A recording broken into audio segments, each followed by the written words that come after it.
this place? Is this really the way we need to go? Wow. Who would have thought there'd be a place like this hidden right slap bang in the middle of the city? The sages wanted to realize their god creation plan without being discovered. The safest and most convenient way would be to build within the academia itself. That's true. They were already hiding one god, so why not two? Judging from the structure here, the project is a huge undertaking. The sages really saw the god creation plan as their ultimate goal. But this place doesn't look like it could have been constructed by the academia alone. The Fatui under the doctor sure didn't hold back. They provided a lot of technological support. Yeah, or else they wouldn't have been that generous. Is that it, though? I've always felt that this doctor is different from the academia sages. He doesn't seem to share their sense of urgency. Instead of being interested in the end product, it's like he's enjoying the experimental process. The Fatui Harbingers are all such weirdos. So, the doctor being weird is actually normal. So, this Fatui that they're trying to turn into a god is called the Balladeer? We had previously come into contact with his consciousness. He harbors particularly strong obsessions. One is the desire for a gnosis, since he was created to be the vessel for one. The other obsession is probably related to his past. I can't quite explain it. Paimon knows that he was a prototype puppet for the Raiden Shogun before he became a Fatui Harbinger. That's why he wants a gnosis so badly.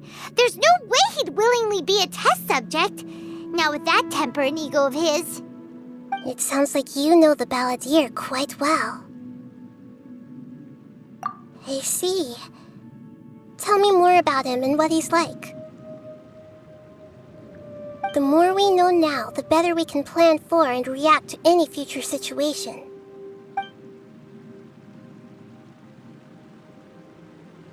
Ah, I see. How fascinating.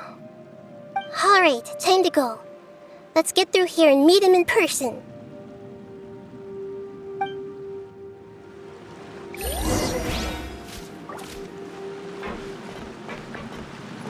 Take it easy. Work time has begun to work. Propagate! No excuses. There is no escape! Into the wind. My work. Just Right there. scatter! The wind knows me. Busted.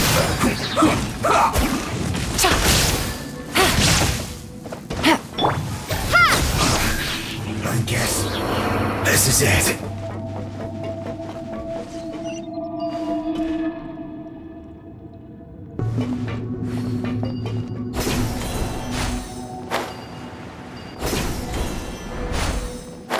It looks like we can climb up these pipes.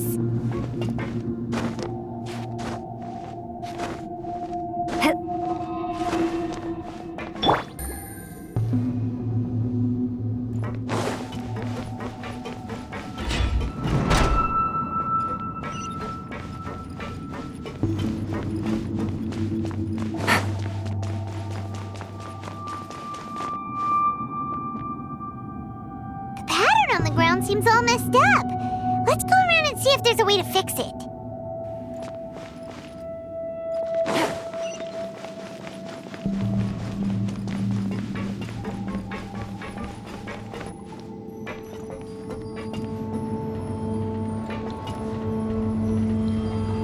It seems to have stopped. Let's continue.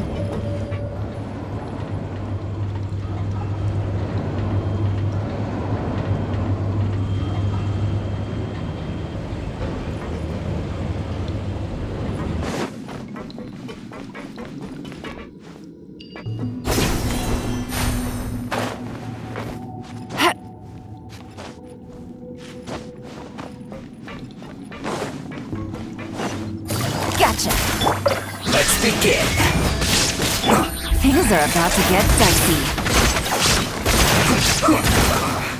I guess this is it.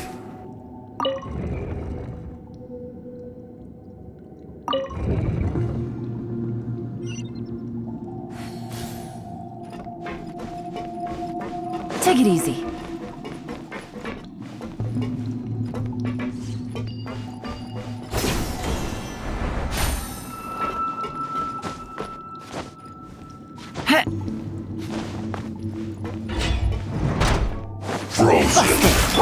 Scatter! Shine down! Into the wind. It's time for a flash freeze. Frozen food.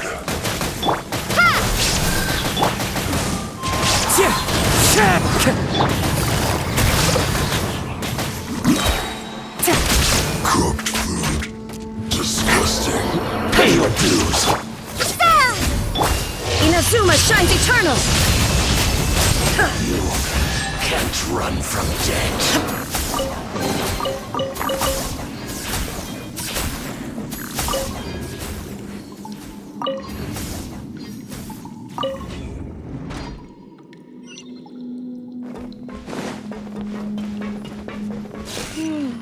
The cart is stuck. Maybe there's something wrong with the tracks. Let's try adjusting the direction of the device to clear the tracks.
Have a look at this. Illusion shattered! Scatter! Shouldn't get careless.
No more words. The wind knows me.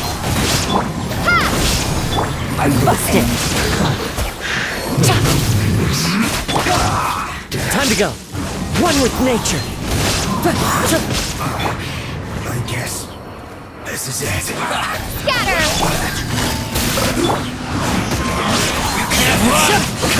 Well, let's move. There is no escape! Here comes the catch. Don't be a killjoy. We've only just. I miscalculated.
Looking at its operational status, we must prepare for the worst. The god they wanted to create is likely close to completion or already completed. Oh no! What should we do? Paimon can't imagine how hard it would be to fight against a Fatui Harbinger with a Gnosis! Are you nervous, Paimon? If you really want to know, of course Paimon's nervous! Aren't you too, Nahida? Yes, I am. This is probably the first time I faced with a calamity of this degree since my birth. I feel not just nervous, but curious as well. Curious? Curious about what? Curious about our fate. To me, everything we perceive in this world, everything we learn, and everything that happens to us is considered knowledge. And if it's a form of knowledge, then it can be understood. However, only fate is about that which has yet to occur, so it has always drawn my curiosity. So to me, fate is the ultimate knowledge. That's also why I love observing humans and all the things that happen to them. It all brings me great satisfaction. And now, at long last, I'm not just an observer anymore. I will personally experience my own fate with you by my side. Isn't this such a wonderfully exciting thing? Ah, so that's what you mean. Paimon thinks she understands what you're feeling. Agreed. Okay, let's continue on. I can sense his aura from here.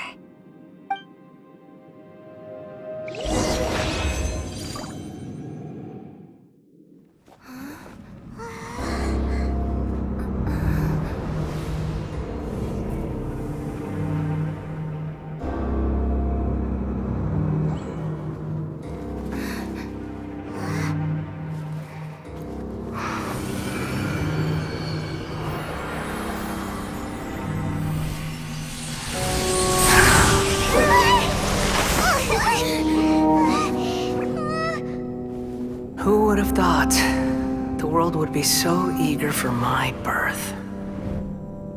I remember you, Booer, the god of wisdom, and standing beside you, the traveler. Is he all-knowing and powerful now like Greater Lord Rukkhadevata? No, I can't feel the same kind of divinity I felt from the Greater Lord. It seems that the sages didn't get the chance to infuse the divine knowledge capsules into him. But even still, he has undoubtedly become a true god now. So we're too late? The Balladeer has already become a god? The Balladeer. A long bygone title. When my spirit ascended to divinity, I felt as if I had existed for the same number of epochs as heaven and earth. Looking back, the existence of what once called itself Kunikazushi appears infinitely small and ugly.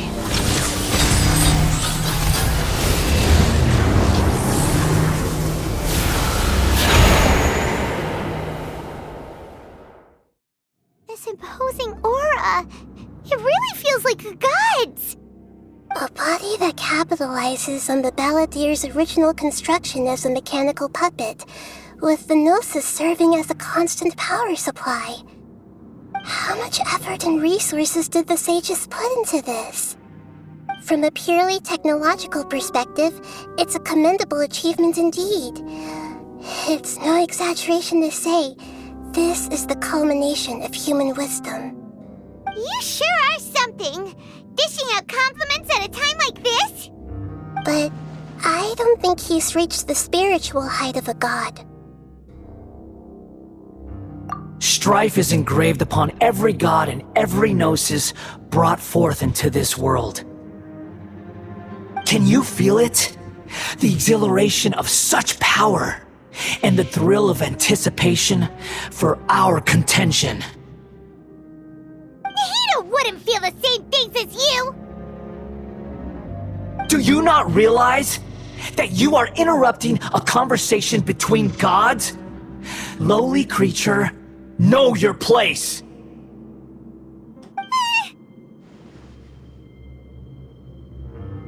The strife engraved upon a gnosis. You're talking about the Archon War.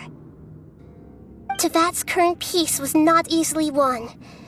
I didn't personally participate in the Archon War, but the way I see it, all those losses were meaningless, driven by the demands of the laws. There's no point in bringing it up again. Is that so? Yet I am deeply disappointed that I was never allowed the fortuity to personally participate in the Archon War.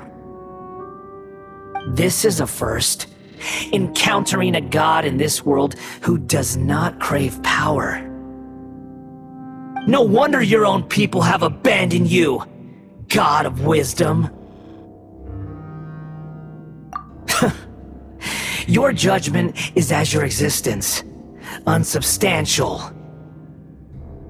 This is where everything ends, Booer, the God of Wisdom. You should know that wisdom cannot solve every problem. Like now, where your only option is to face me in combat.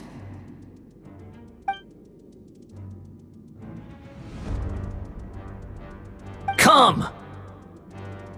Let us reenact a scene of the Archon War. Come and inaugurate my birth as a god.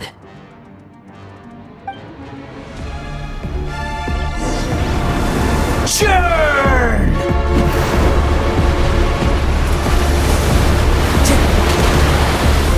Propagate! Illusion shattered! Feeble human! Time to go.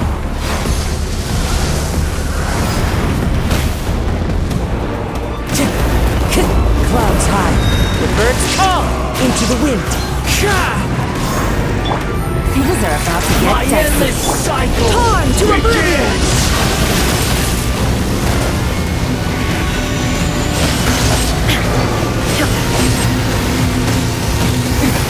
Transcend all busted. Insignificant pest!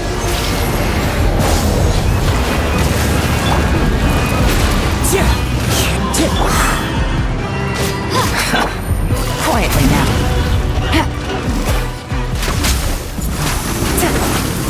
Shine down! Perish! The wind knows me. Feeble human!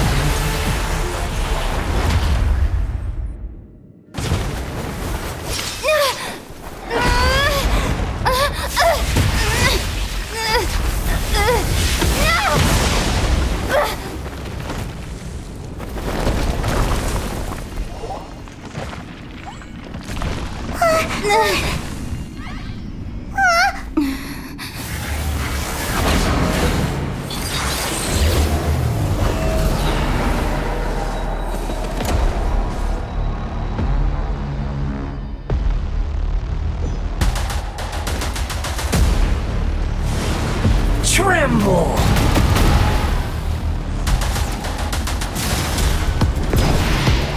Burn to oblivion!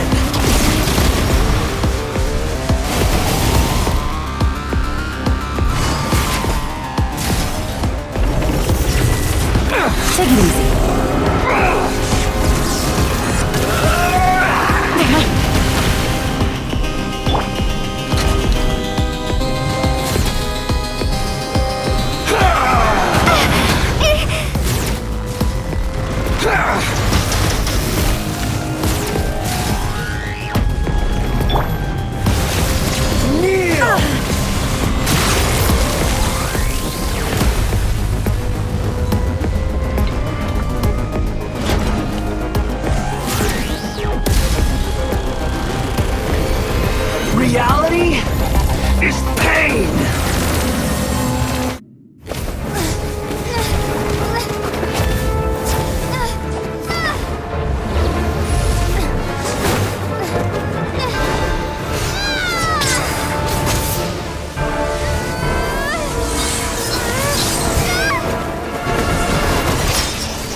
This is supposed to be a battle between gods, yet you choose to hide behind a mortal. And now, you're acting like you'd sacrifice yourself for a human. Are you having fun proving a false sense of heroism to yourself, Booer?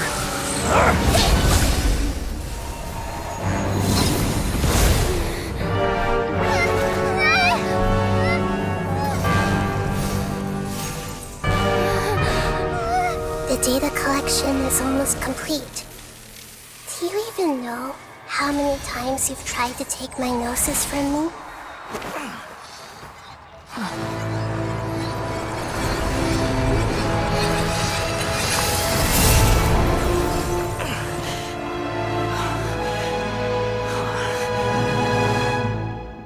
We just concluded the 168th loop.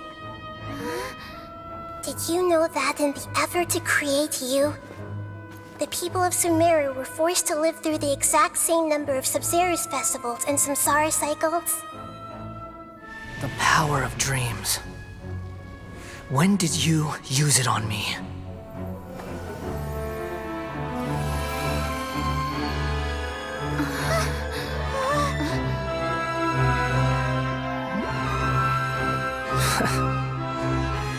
You can't even defeat me in a dream. What do you hope to achieve with this little trick? Come, Traveler. Just like before. Allow me to awaken the memories in your dreams. All that battle experience! It's more than that. Compile everyone's wisdom in the name of the Archon. That is the original function of the Akasha. I've sent everything that happened just now to the people of Sumeru in the form of knowledge. I've asked them to help you find a way to defeat the false god.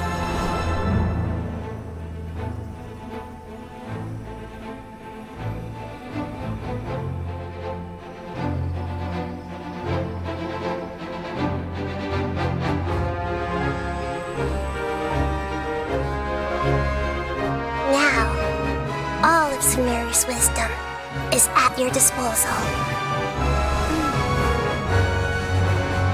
Meaningless tricks won't save you!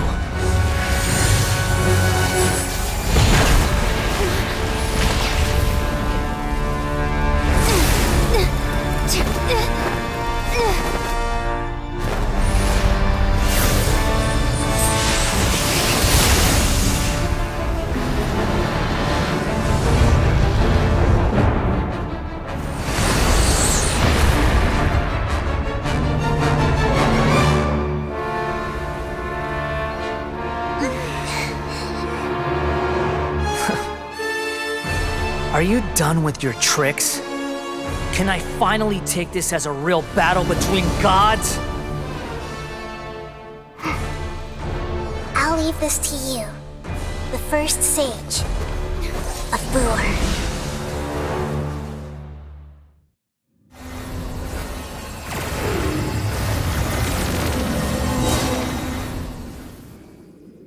I am the all-knowing God!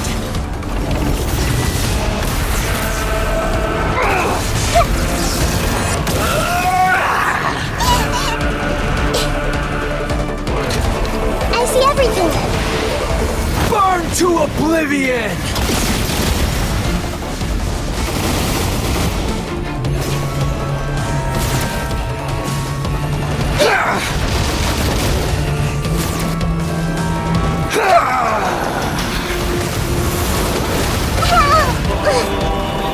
Everyone hold hands!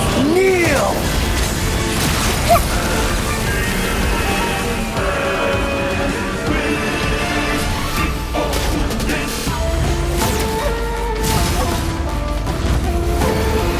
Reality is pain!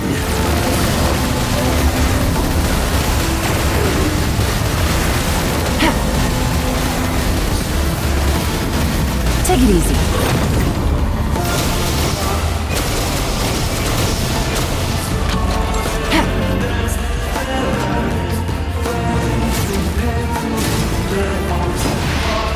Burn to oblivion!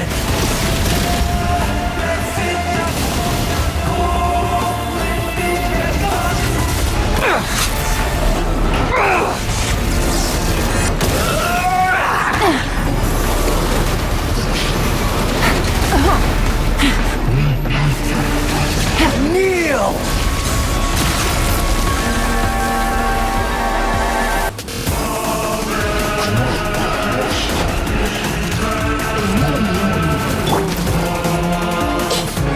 Good riddance, cruel world.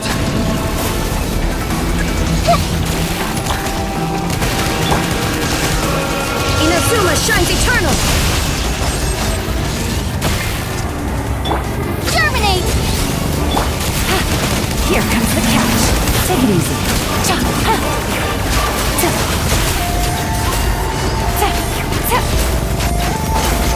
There is no escape!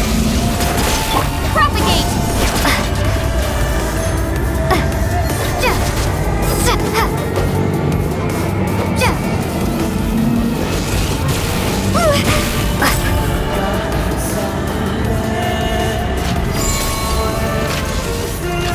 Your new god awakens! Now, your eyes have been opened.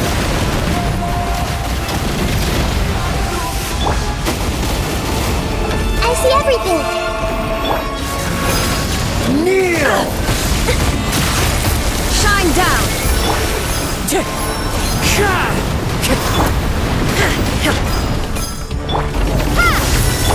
Gotcha!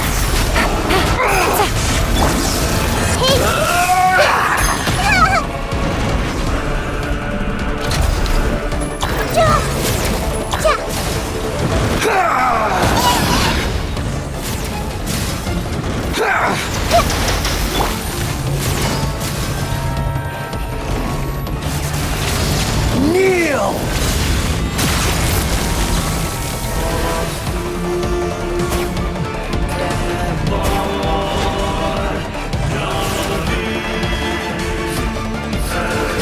Take it easy. Reality is pain!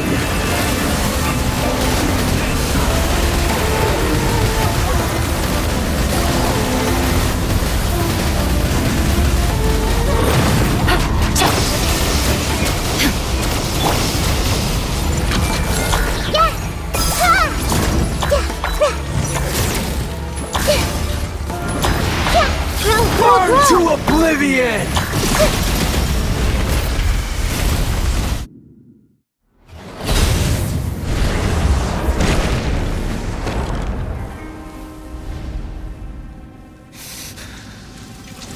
Humans. Filthy humans.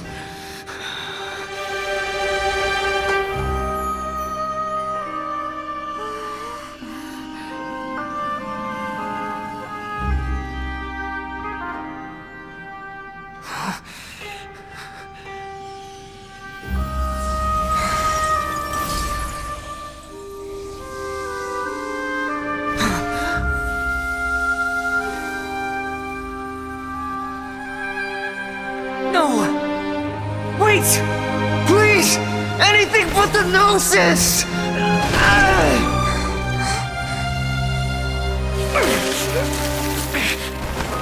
That's mine! Don't even try! I'll never go back!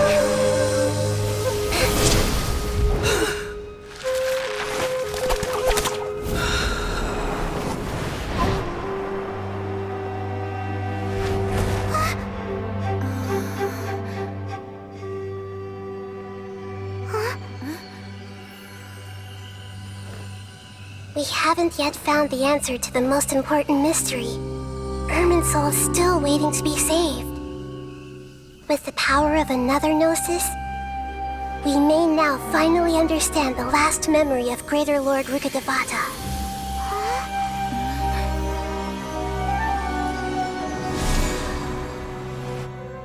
This is... That's right. This is the last memory of my predecessor.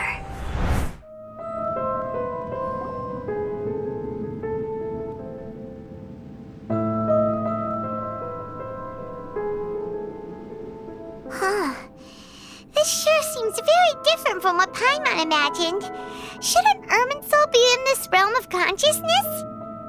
Yes, that is our destination.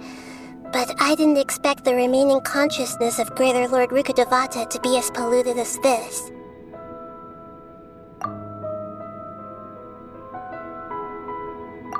Forbidden knowledge? It seems you know about a concept that even I don't completely understand. Could you tell me what you know?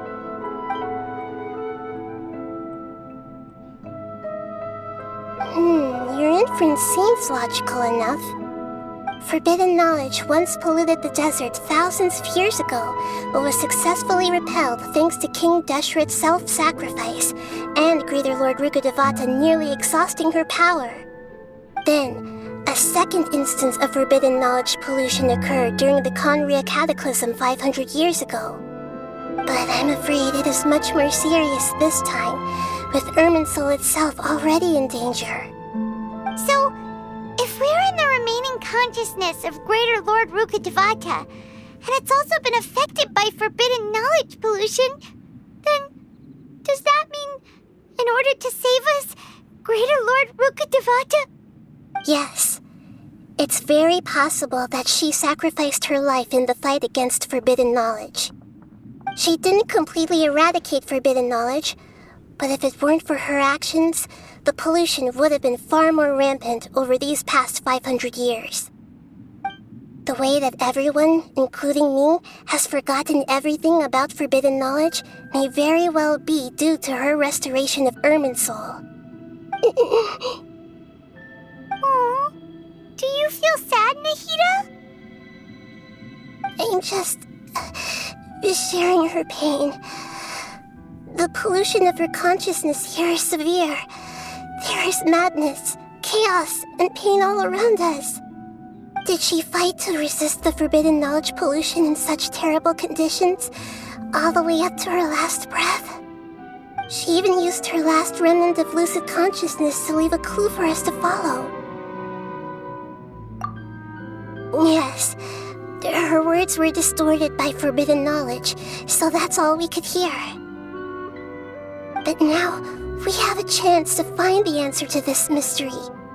We can cross the polluted consciousness until we found the right path to meet with her lucid consciousness. And then, we'll let Greater Lord Rukkhadevata tell us the truth in person. Each of us need to be mindful of the state of our own consciousness while we are here. Even with the Gnosis' protection, we must always keep a clear mind. Otherwise, we could go mad at any moment. That's so scary. Don't worry. It should be easy enough for you to keep that mind of yours clear, Paimon. Let's go.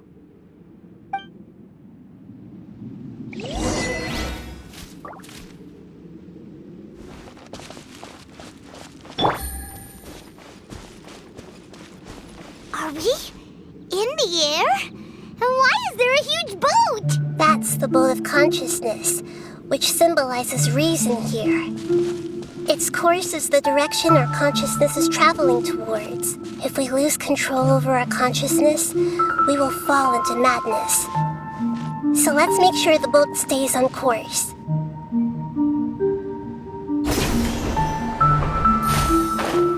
Wow, what are these? The monsters seem to have been affected by them. Busted.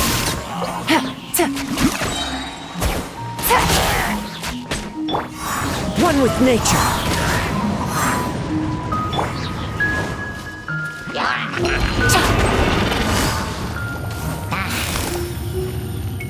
Gotcha. Things are about to get dicey.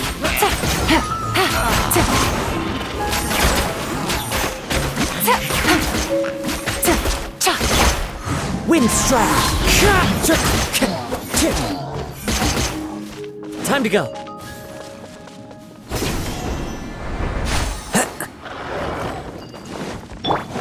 Illusion shattered.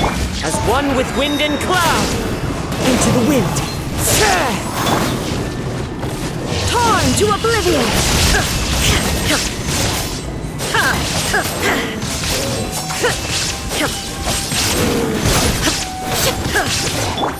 Quietly now. Scatter! Look! A four-leaf sigil has appeared in the sky!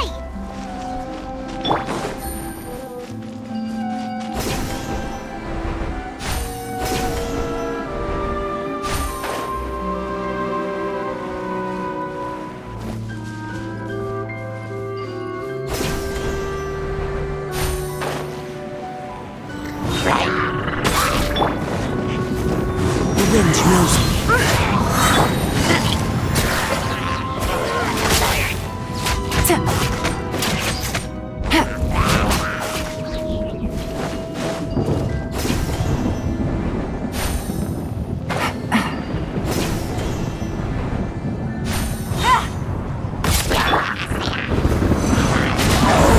Sad fallen leaves, adorn my night into the wind.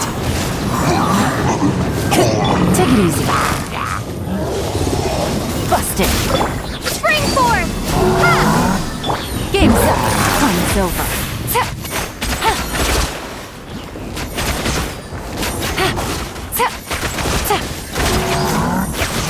Gotcha. Scatter! To control the boat of consciousness, we need to find the helm first.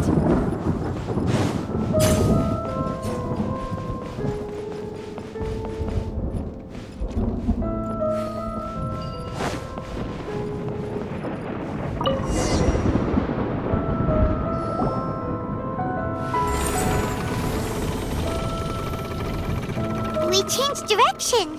Are we still going the right way, Nahida? Judging from the current route, the boat of consciousness will soon take us out of here.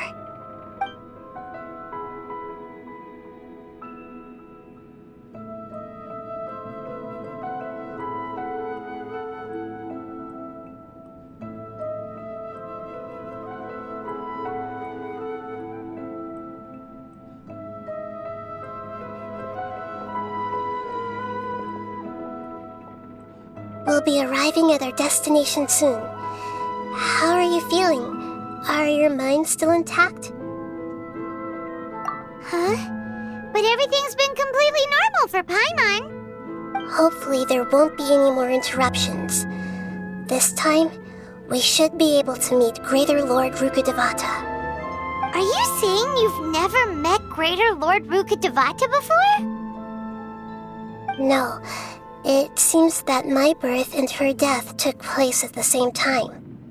Otherwise, I think she would have given me a little more guidance, and I could have done a better job. Hey, you've done a great job, Nahida. Let's get out of this creepy place and go meet her.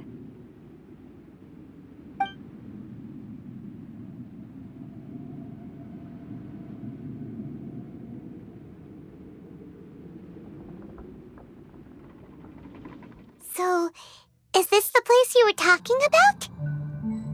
The base of Irminsul?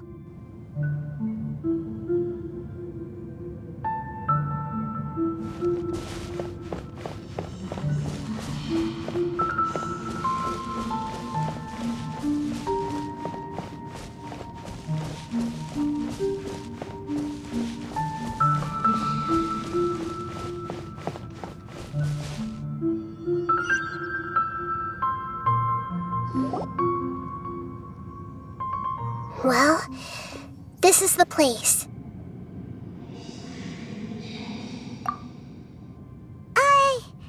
We're here to find Greater Lord Rukkhadevata, right? But the one standing over there is... Is that... me? She looks exactly like me. Are you Greater Lord Rukkhadevata? Yes, that's me. Are you surprised by my appearance? Irminsul and the surrounding lands have been reproduced here as they were years ago. But this is just a realm of consciousness. We are manifestations of the same nature. Hence why we would appear exactly the same. We're Of the same nature? Why? Because you are me, and I am you. You are me in the new samsara. The new samsara? As Greater Lord Rukkhadevata, I'm the avatar of Irminsul, and you are the purest branch snapped from Irminsul. Imagine it this way. Even if a tree dies, its branches will eventually take root and grow, continuing the tree's life in another form. I'm merely the remaining consciousness of Greater Lord Rukkhadevata. The real me has presumably died a long time ago.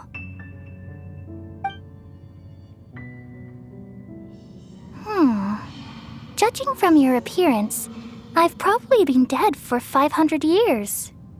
But you're finally here, my new self in the samsara. If this is true, then am I going to be a great Archon like you someday? Though we share the same nature, our fates are bound to be different. All things have their own fate. When a branch grows into a mature tree, it won't be the same as the original tree. That's why fate is the ultimate knowledge, isn't it? That's a great insight. Yes, very good. It's also precisely why you won't become like me. Really? But perhaps you may become an even greater Archon than I. I already see a determination in you that I didn't possess in my time, and the future that it leads you to will be yours alone. Along with the blessings from your past experiences. Don't worry. The growth of wisdom is like that of a plant. You only need to wait quietly for the flower to bloom. Come to think of it, the sages never had the faintest inkling of the meaning of wisdom. Thank you. Nothing makes me happier than discovering that the Archon I always admired was in fact myself in another fate. It's so nice to speak with you, Greater Lord Rukkhadevata. I've always wanted to meet you. The feeling is mutual. From the moment I snapped the branch off Irminsul and created you, I've also looked forward to talking with you. Could you tell me why you wanted to create me? And what exactly happened when you died? Ah, I see. You're here seeking answers, right? Everything that day, even the sky itself, changed into a color like this.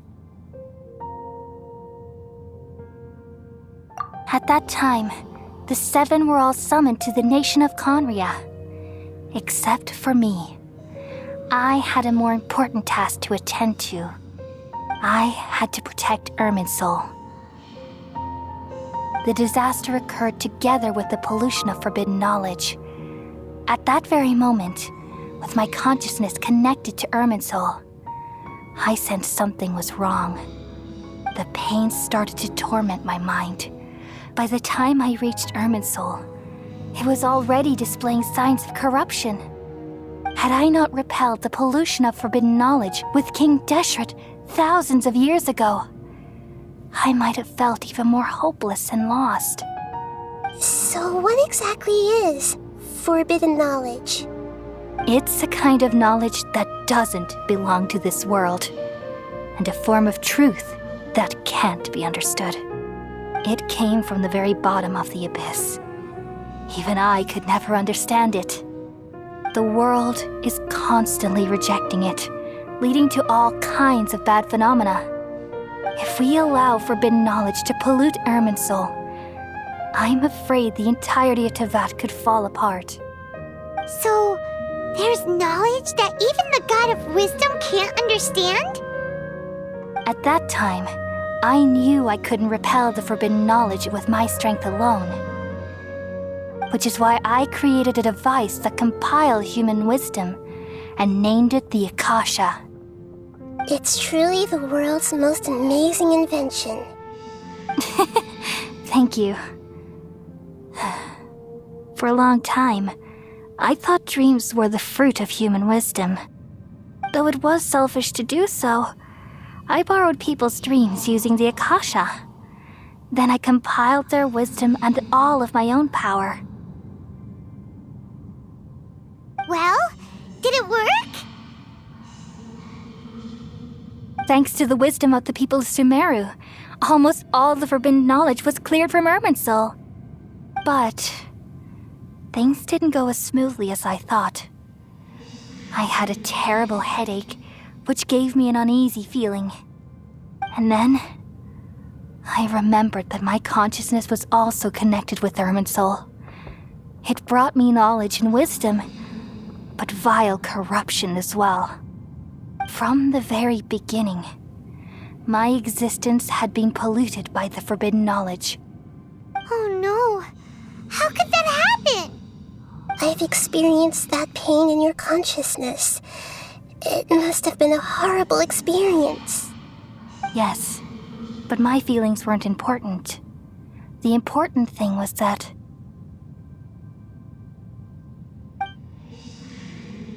even if I died, my existence and everything related to me would continue to exist in Irminsul as memories and knowledge, meaning that the forbidden knowledge couldn't ever be permanently eradicated. And there's no way for me to eliminate myself. It would be a sort of paradox. So, I took the purest branch of Irminsul as my incarnation in the next samsara and left a trail of clues, all in hopes that you would come here and remove me and my pollution from Irminsul forever. Wait, no, I can't. So you realize what that implies. You are very smart indeed. Irminsul has all the knowledge and memories of this world. And as you've realized just now, removing me from Irminsul means I essentially will never have existed in this world. But this is the only way to save Irminsul. People love you so much and they've missed you so much over the past 500 years. I am exactly the same. So how can we just forget you like this? Is there really no other way? There must be something else I can do. You're the god of wisdom, Boer. You should know that there is no other way. But this is so cruel. I don't want to forget you. No need to feel so sad, Boer. As someone who delights in wisdom, you should feel joy at finally finding the answer. These are the words in their entirety. The answer you've been seeking all along. Let the world completely forget me.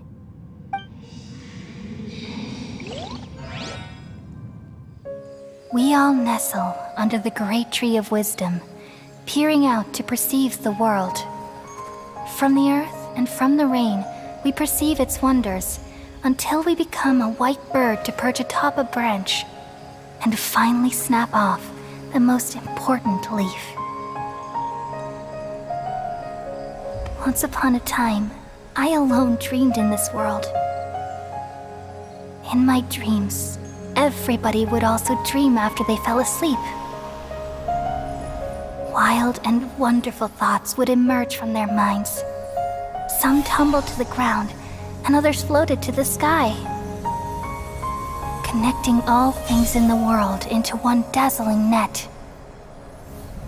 Among a plethora of worlds were numerous smaller worlds, all of fate, finding within the tapestry their brilliant glow. I gradually understood that these indescribable and constantly changing things are the most profound things in the world. Only they can completely repel the madness. Only dreams can awaken consciousness from the deepest darkness.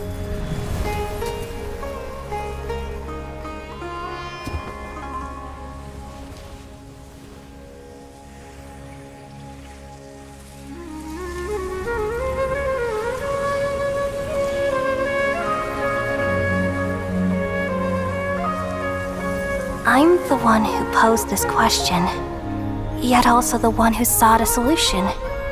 Saving the world with the dreams of the people used to be my answer. And now, you've also found your own answer, and I shall return all the dreams to the people.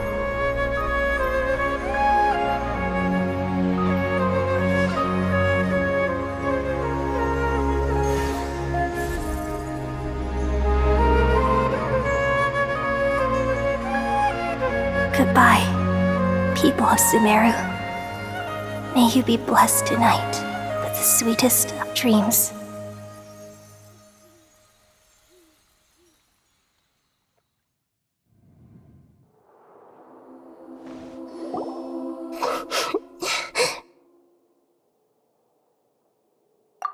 I'm alright.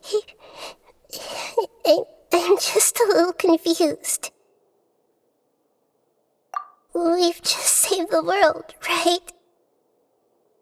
So why am I crying?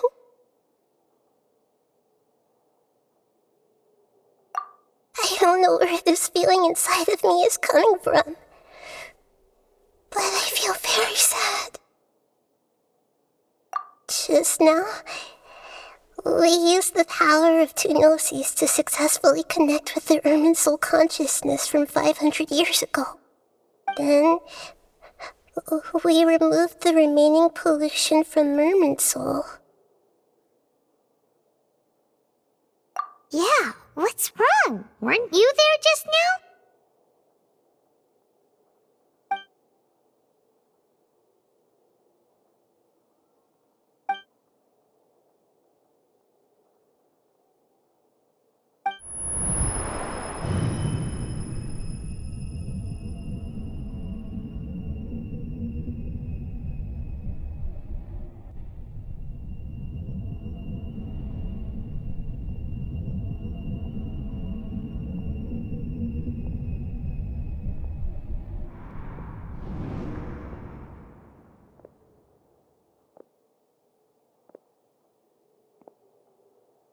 Huh? That sound. Traveler! Paimon!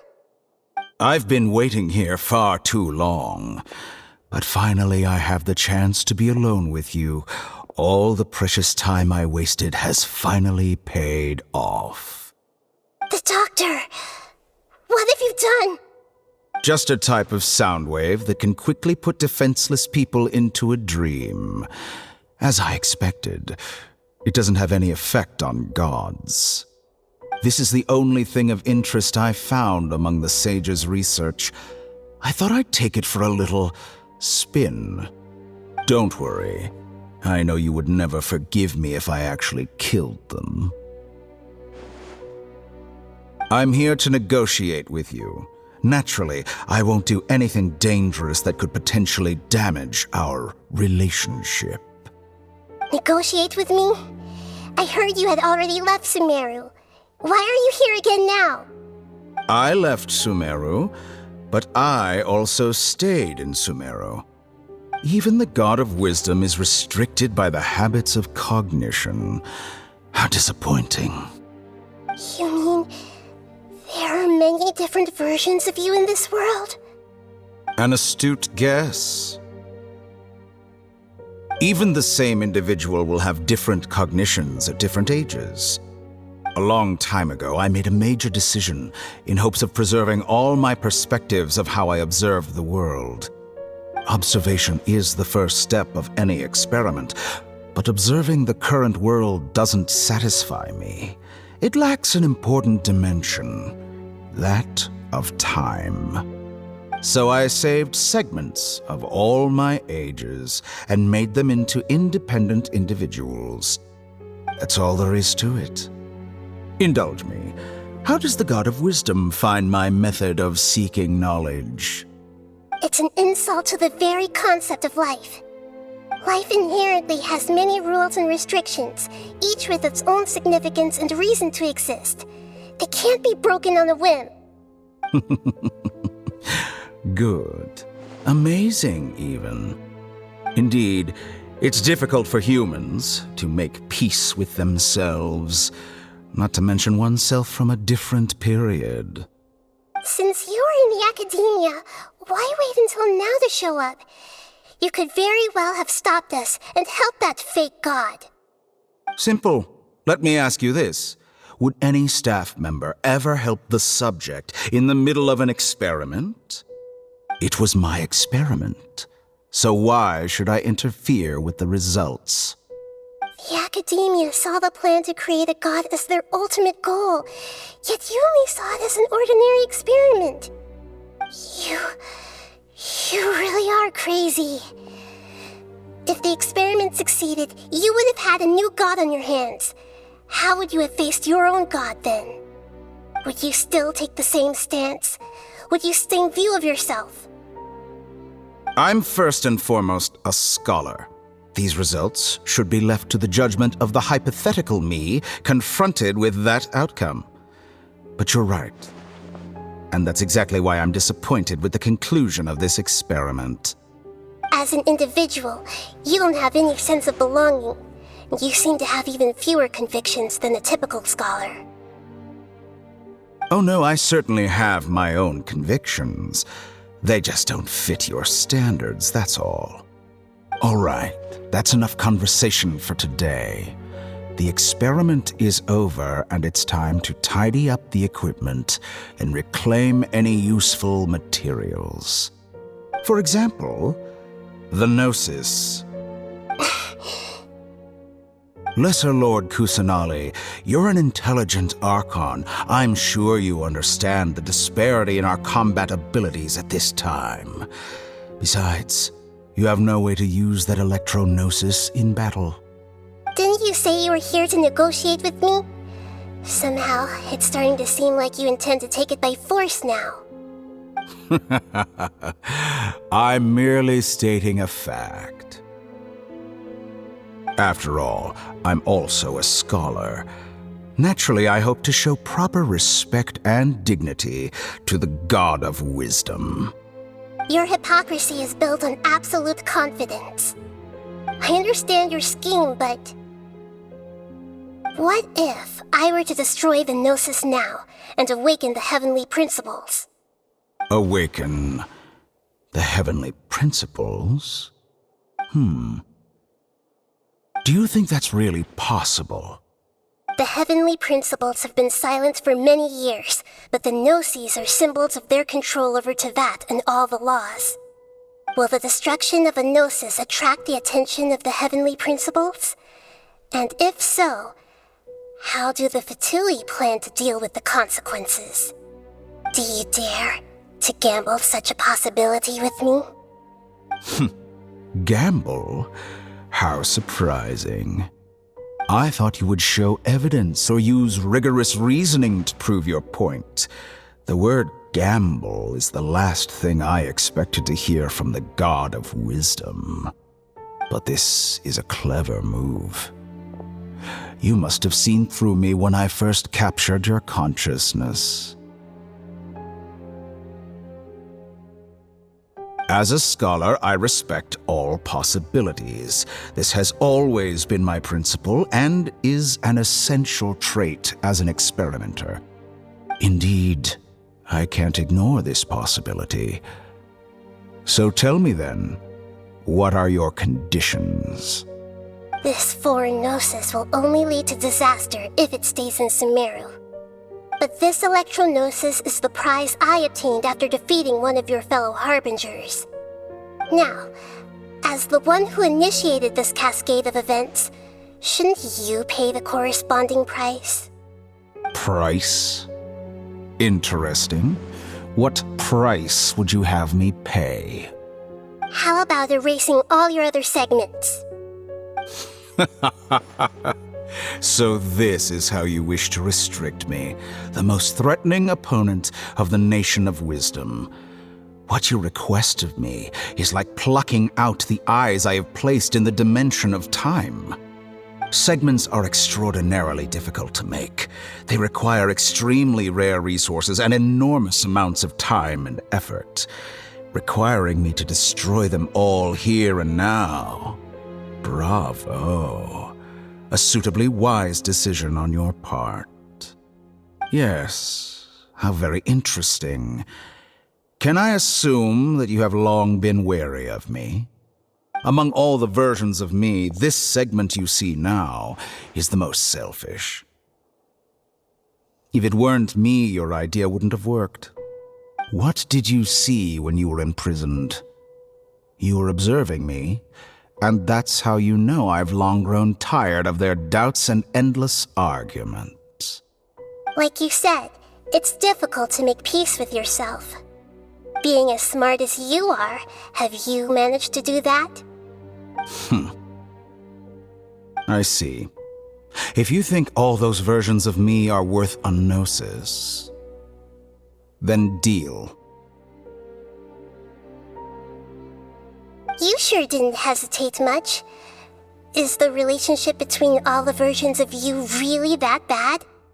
I don't think there's any need to dwell on that. The surplus versions of me can be exchanged for a gnosis. Do you think anyone can offer themselves at a higher price? Besides, with my abilities, it's only a matter of time until I find better perspectives. Perhaps it's best to say, you're just temporarily ahead. But what I'd like to know is, how can you be sure that I've really erased them? I can see your remaining honesty.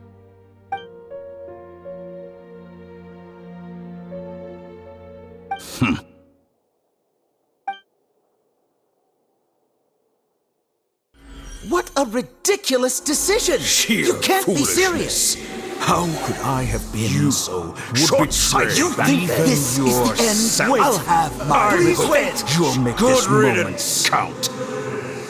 You will regret this! Well, have you confirmed that it's complete? Here, take it. The future of Sumeru City will be in my hands alone. I will shut down the Akasha and let curiosity and the thirst for knowledge drive the realm of academics once again. There won't be any further gaps for you to exploit. It truly pains me that my academic achievements have never been appreciated in my homeland. Of course, I have no interest in being rejected by this city for a third time. Another chess piece. And where is your dendronosis? Don't be greedy, Harbinger of Snezhnaya. No, this is a different transaction. If you intend to turn off the Akasha anyway, then there's no further use for the Gnosis of Sumeru, is there? Besides, isn't it the Archon's duty to deliver what's desired of the Seeker? Oh, judging from your expression, you don't seem to find the idea very agreeable. Then let's think of it this way. Since you're the god of wisdom, how about I exchange some knowledge with you? People exchanging knowledge with the God of Wisdom is the stuff of legends. Yet here you wish to exchange knowledge for the God of Wisdom's property. Arrogant as that is, it has piqued my interest. Let me ask you, have you in all your mighty knowledge ever heard the rumor that the skies of Tevat are fake? Huh? That's the secret hidden by Ermin's soul concerning the truth of this world.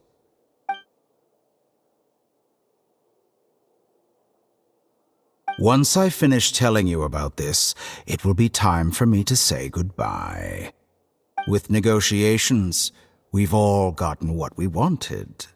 I'm very glad I got to meet you like this. Your arrogance may know no bounds, and convictions may mean nothing to you. But I'll still listen to what you have to say.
Okay.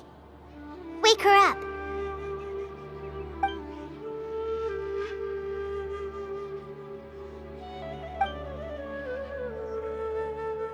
Are you awake? Kali says it's time for breakfast. Come on, get up! Good morning! How are you feeling today? Good to hear. It looks like we've recovered pretty well. Not even Tainari could stop us from going out now, right?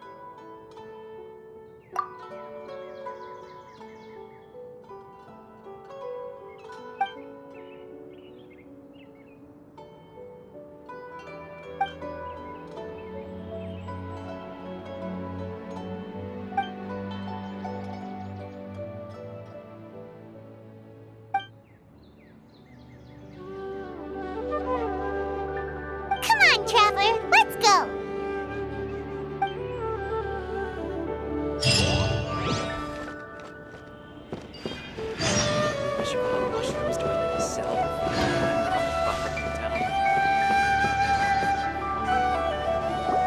Good morning. Looks like you're awake. Yep. I prepared some breakfast today. Please have a taste. I hope you'll like it. It's nice to have you here so we can eat something yummy. Well, now that I've recovered from Elazar, I'm feeling better than ever. I can even prepare 4 or 5 meals a day now. And Paimon bets they're all delicious.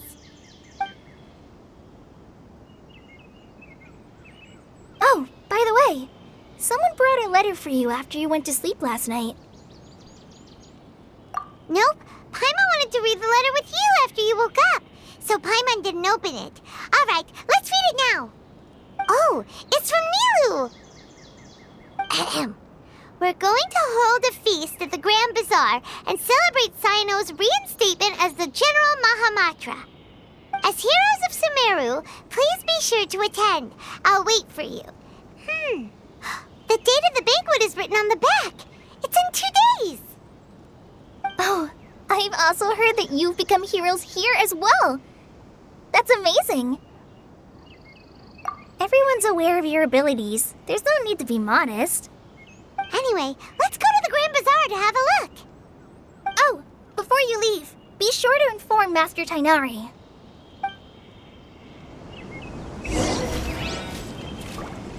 Everything has been getting better lately, and my mood has been improving as well. You can come find me anytime if you need anything.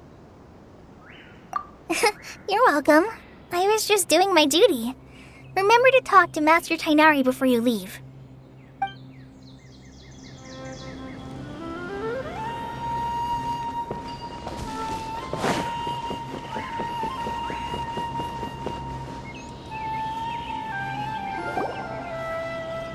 Tainari!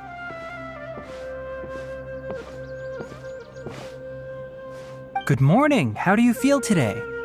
We feel much better. How about you? I'm recovering well. Thanks for asking. But from the looks of it, you seem to be already busy with work again. It's fine. I'm not that busy, really. The Elazar patients have recovered, as well as Hypatia.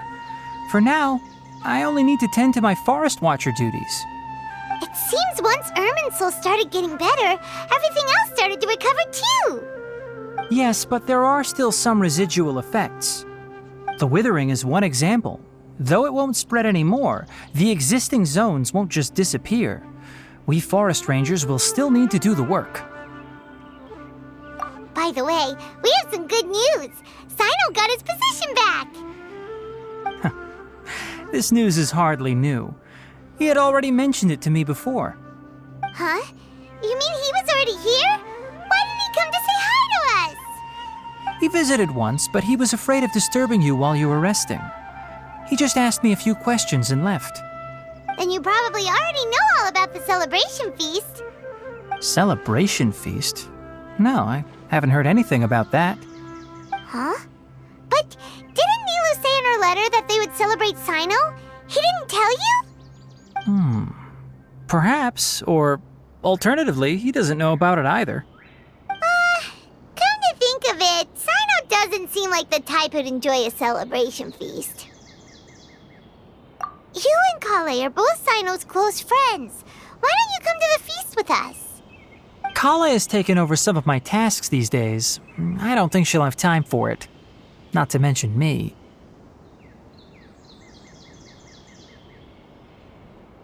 You see, some VIPs have come to the forest recently. Huh? VIPs? Very important Paimons? Well, technically speaking, they are former VIPs. The sages involved in recent incidents have begun their training in the Avidya forest, and the people they had previously imprisoned have all been released. Huh? Yes, he's a little weak, but he isn't injured and his condition is stable. Lesser Lord Kusanali, in her boundless mercy, has decided to spare Azar and the other wrongdoers. Supposedly, they were ashamed of their shallow ideologies and have decided to dedicate the rest of their lives to cultivating wisdom in the Avidya forest.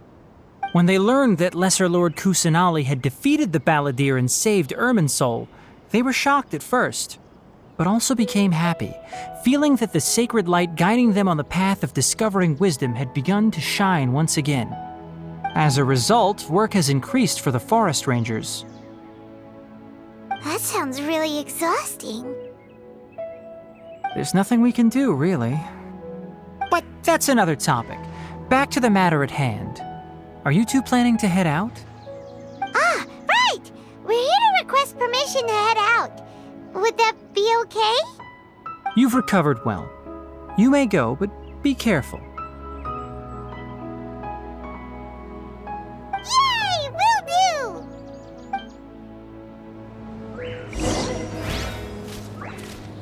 Is there anything else you'd like to ask about? Ah, yes. Thanks for remembering her. She continued her training in the forest after she recovered. As a scholar, she never slacks off.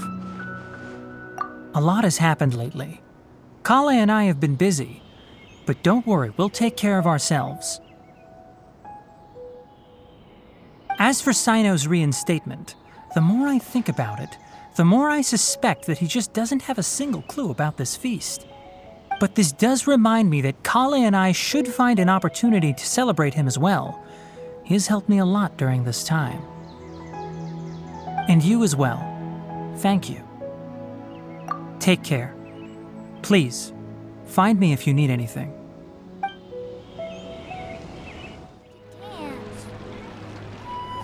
Well, there won't be any problems if the feast starts at that time. Everything has already been prepared. Mr. Zubair, I finished tallying things up here. Well, except for the guests. Is a simple reply really that much to ask of our guests? It's affecting our arrangements! Oh, it'll be fine. Besides, it never hurts to get things ready in advance. I was thinking the same thing. The feast will be held sooner or later, right? Hey, Nilu! Traveler, Paimon! We got your letters, so here we are! You're the best! The other guests haven't even replied yet. Huh? Are we the only ones that have arrived? Yeah, I had someone deliver letters to all of our guests. But maybe everyone is still busy with other things. Look, I get it. Sumeru is in an extremely important period of transition right now, but even if your friends are important figures, they shouldn't just ignore your request like this. Nilu is Sumeru's #1 celebrity, after all. You have no idea how happy I am to talk to people with good taste. If you consider enjoying Nilu's dances having good taste, then almost everybody has good taste. Because Paimon thinks everybody will love her performance. That's right. We all think she's amazing too. Nilu is an absolute favorite among those of us who frequent the Grand Bazaar. For Outlanders, you have a great eye. Master Zubair, let's have a vote for the most outstanding audience members next time. I think these two may win. Nonsense! It is not for us to determine the value of an audience. But indeed, we could try giving gifts to people with particularly good taste. I heard there's a device in Fontaine called a camera that can record people's appearances as pictures. Such pictures would make superb gifts. Ooh, good idea. I wonder where we can find one. I don't want you giving pictures of me to everyone. I'm satisfied just being able to perform here. There's always a lot going on at the Grand Bazaar. Yeah, and that's why I love it here. Traveler and Paimon, could you help confirm if the letters were actually delivered? If for some reason they didn't receive the letters, then please tell everyone that there will be a feast here. Yeah, we can also check out how everything in Sumeru is going now. When I wrote the letters, I heard that Dia was in Port Ormos, and Alhaitham was at the Academia. As for Sino, we've only heard that he appears at the Academia from time to time. I'm not too sure about Ramon's whereabouts. My guess is that he's with Dia. As for Dunyarzad, I just hope she's feeling better. I sent her a letter, but I was afraid of disturbing her. If you have time, please ask about her for me. Okay, got it. Let's go, Traveler.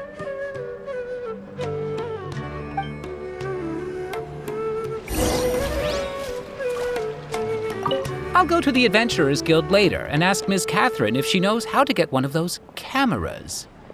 Yes, please do. I'm sure the audience would be thrilled at the chance of receiving commemorative gifts. It could be our special surprise that we prepare for everyone. I think it's an amazing idea. Who knows? If we take more pictures, they might even become the signature souvenir of the Grand Bazaar. And Nilou will become even more famous. Ha! It won't be long till people are fighting for front row at your performances. I've heard that this camera is not just something anyone can use as they please. It must be aimed properly, and subjects should pose for the best results. Oh, should we get ready then? Perhaps we should wear something a little more appropriate. No. I think we look absolutely fine. If anything, when we pose for this, clever invention, we should just be ourselves, You really think so?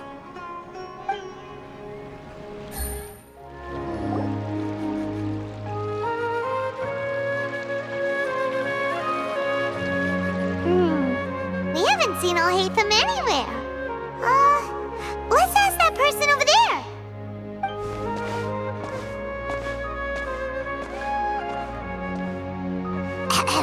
Hey there, have you seen Alhaitham around? Yes, it seems Scribe Alhaitham has gone to the House of Dana.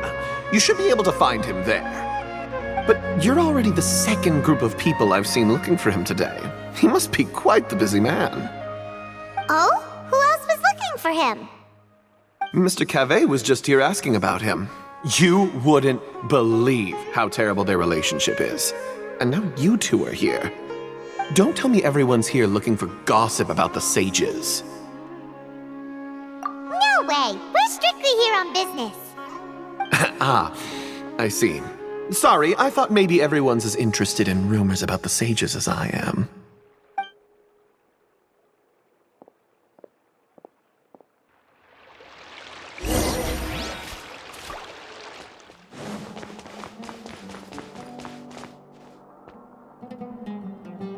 Alhaitham should be around here somewhere, right? Oh, he's over there!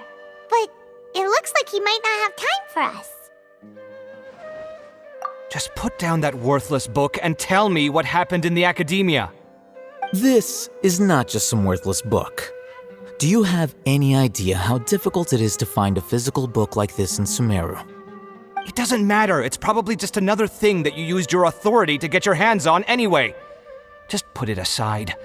Listen, I came back today only to hear that the sages have disappeared. Oh, you sound surprised. I thought you would already know the inside story. Would I be here asking you if I knew? You're the scribe, not me. So just tell me what you know already. Well, I almost became a sage. Huh? Oh, Don't sound too surprised now. You're the renowned Kaveh, light of the Ksharawar. Besides, as a master builder and craftsman, chances are you'll be appointed as a sage too. Why do I feel like you don't really mean it? Huh. What makes you say that? Why would you question my heartfelt sincerity? Maybe it's because you've never said anything good about me before. Yeah, well, I share a similar sentiment, and anyone who knows you as well as I do would surely do the same. You... See? This is why I hate discussing anything with you. Your ridiculous and arrogant attitude always gets in the way. It seems that you really can't stand my personality. Ha! What was your first clue? Well, then you might as well move out of my house. Are you threatening me? Stooping to a new low, I see. Ugh, and don't change the subject. You, a sage? What a joke. The academia might as well just close tomorrow. Are they having a fight? Forget what's going on with the academia. Haven't you been busy with your construction project? Tell me, when are you going to build yourself a mansion? Don't get me started. I get angry just thinking about it. So, what great building did our master architect work on this time? Like I need to tell you. Keep your nose out of my business. No, I think we deserve to know. Where were you when Sumeru needed you most? I was in the desert for a large project, but considering Haravatat's utter ignorance of architectural and aesthetic matters, you probably wouldn't understand. Which is truly unfortunate. I can only pity the man who doesn't understand the first thing about beauty and romance. Unlike a true... Hold on, wait a second. What do you mean by when Sumeru needed me most? Well, while you were out fiddling around in the desert, many people came together to save Sumeru from a crisis. Ha! And you think I'd believe that? Look, all you really need to know is that Azar and all his accomplices have all been overthrown. Huh? What nonsense are you talking about? It's no skin off my nose if you don't believe me. It's not like my Darshan was the one trying to apply for funding from the Grand Sage. Yours, though, on the other hand... You know what? I'll ask around. I'm sure someone knows what's going on here. You're dead if I find out you're lying to me.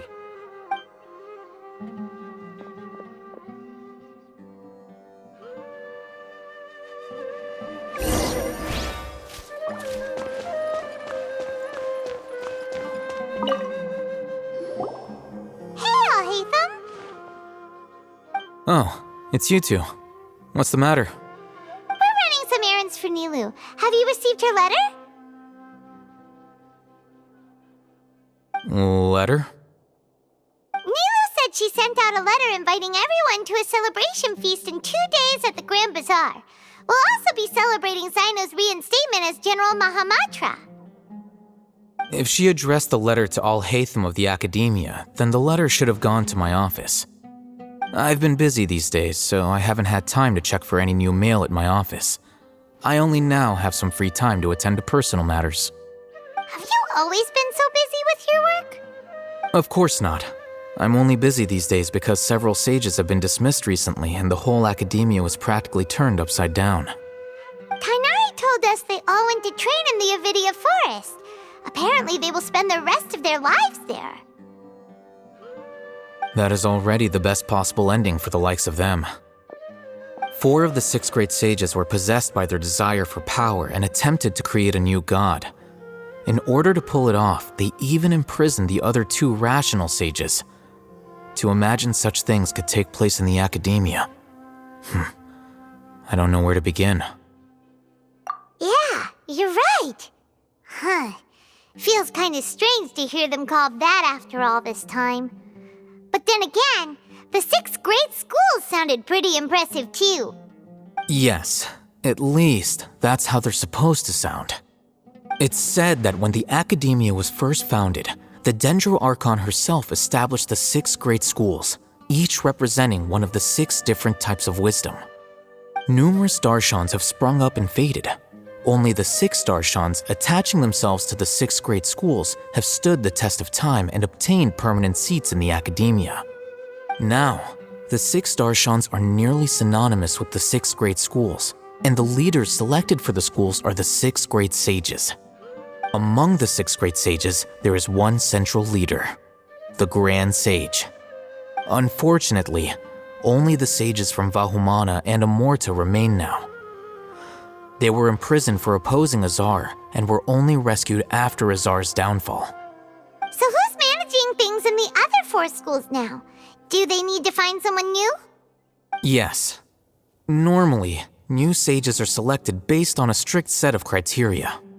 Oh, didn't you just say something about becoming a sage?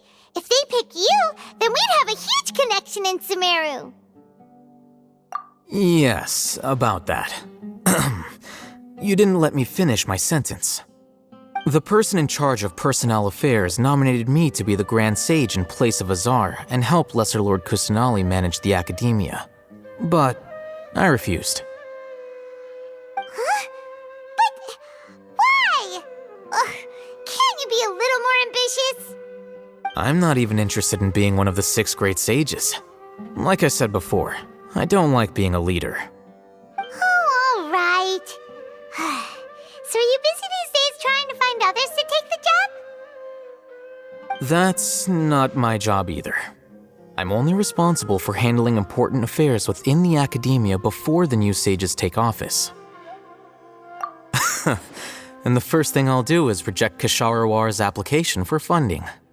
By the way, who was that other person just now? Is he your friend? Do we look like friends? Paimon doesn't know. That's why Paimon's asking. His name is Kaveh, my roommate. You could say he's the representative for Ksharawar scholars.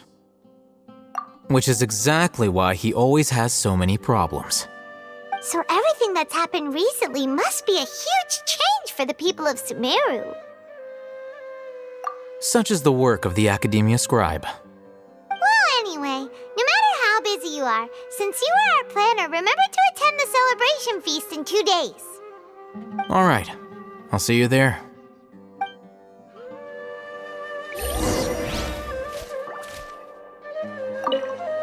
The House of Dana is the last quiet place in the whole academia now.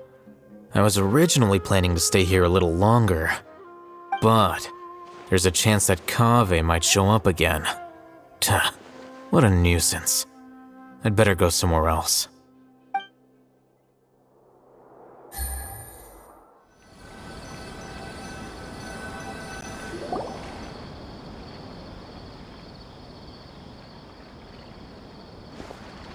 This is Port Ormos. Now where could... Is that Paimon I hear? Huh? Oh, it's been a while. How are you doing? Dunyarzad! It's been so long since we've seen you!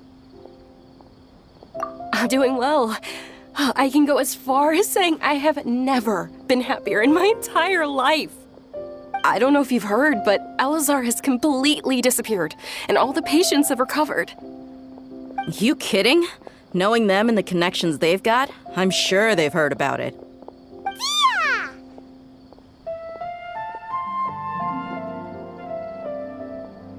That's right. My lady is feeling better now, so I'm accompanying her for a walk. Why do you still call me that, Dia? You've already informed my father of your resignation. I guess I'm just used to calling you my lady. Old habits die hard. Resignation? You mean you're quitting? Yeah, I might start losing my edge if I keep being a bodyguard for the Homayanis. You know that my parents and I are fond of you, and that we appreciate you very much. It wouldn't be a problem if you wish to continue to be our bodyguard. I'm not a woman that's easily persuaded. You should know that by now, my lady. When I took this job, I had already decided that I'd quit as soon as you'd recovered. It's time for me to get back out there and chase that horizon. So what are you gonna do now if you're not gonna be a bodyguard anymore? I want to take a risky job and put my body to the test again. Huh? But we literally just finished one of the most dangerous jobs ever! Are you getting bored already? I know. If I hadn't joined in that plan with you, I wouldn't have come up with this idea. I guess I still get fired up by that feeling of going all out in a fight. It made me realize that I'm still a mercenary through and through. Life is short, and I'm happy that I got to be a part of that operation. But the whole thing also made me realize that there are still many problems in Sumeru, and as a desert dweller, I'm still not completely ready to settle down on this side of the wall. Well, I remember a friend had someone bring you a message. You mean I'll hate them? I didn't expect him to still remember that. I thought he was joking. We just came from talking with Alhaitham at the Academia. Did he tell you that he suggested that I come work at the Academia? What? I heard that Azar and his cronies fell from power, and Alhaitham told me that now was a good time to find a job in the Academia, but only if I wanted to. Whoa. Paimon can't see you being anything other than a mercenary. Me neither. But I think Dia would look great dressed up as a scholar. Ugh, forget about it. I wouldn't last 10 seconds in there. Alhaitham probably just liked the way I worked and knew I'm good in a fight, so he suggested I find some work in the Academia. But you know, if you take him up on the offer, Sino might actually agree and let you become a Matra. Because you're super amazing! The Matra have all the talent they need as long as they have Sino. I prefer to be free to live however I choose. In fact, I chose this job from the very start because I knew it'd be right up my alley. Even if being a mercenary means facing all kinds of danger. A lion has to return to the wild sooner or later. If anything, being your bodyguard has been unfamiliar territory for me. I don't want to see you go, but I'll respect your decision. I'm glad to hear you say that. Come on, no need for the sad face. It's not like we'll never meet again. Once the whole Dendro Archon thing is settled, everything in Sumeru will take a turn for the better. That makes me happy too. But a peaceful society will probably mean less demand for mercenaries like me. Before long, we'll be a dying breed. So I'd better get to work while I still can. Huh? But wait a second! You make it sound like you're leaving now! Well, no, not yet at least. I promised my lady I'd stick around until next week. So, have you been in Port Ormos this entire time? We were wondering if you had received a letter from Nilu. Oh, did Nilu write to us? She heard that you were seen in Port Ormos, so she sent the letter here. Huh. It was probably sent to the inn that we're staying at. My lady has been very energetic lately and keeps taking me on hikes, staying out even into the night. By the time we get back, the receptionist is usually off napping on the job. Right, and we tend to leave quite early in the morning, so the old man on duty is also usually dozing off. So what it really sounds like is that the person on duty is always asleep. I bet the letter's at the reception desk. I'll go check later. No wonder there wasn't a reply. You never received the letter. Good thing Nilu asked us to come and check on that. Sorry to make you two come all the way out here. It must be something important for Nilu to specifically write to us like that. Yes, she said they were preparing a victory feast in the Grand Bazaar, and will also be celebrating Sino's reinstatement as General Mahamatra. She was hoping you could come. Great! I'll be sure to attend. Count me in too. But is there some sort of dress code or anything for the feast? Can I just show up looking like this? Since it's being organized by Nilu, I don't think she'll be too picky about that. If anything, I think she wants to see us as our most natural selves. All right, then this is how I'll show up. The feast will be held in 2 days, so don't forget. Sure. Thank you so much for letting us know. We'll see you there. Oh, by the way, Do you happen to know where Sino and Raman are? The General Mahamatra always comes and goes without a trace. Normally, no one knows his whereabouts. Oh. But last time we met, he mentioned that he had something to do in Aru Village. You can try your luck there. As for Raman, your guess is as good as mine. I only remember he said that he had something to discuss with Sino. You can ask Sino when you meet him. Don't mention it. You'd better get going. Alright, on to our next stop!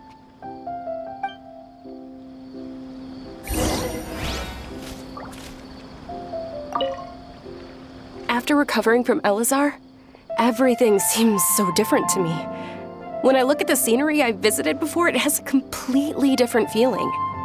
Yeah, you need to be stronger than an ox to take life by the horns. I think I've heard you say something like that before.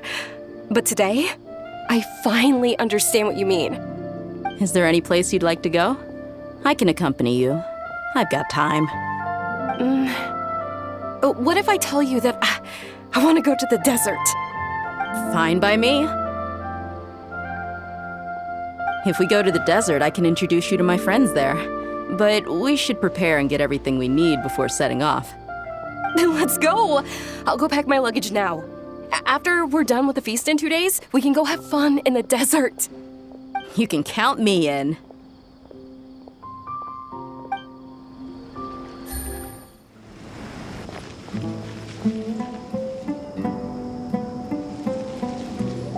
It's been a while since we last visited Aru Village. Ah, there's Sino!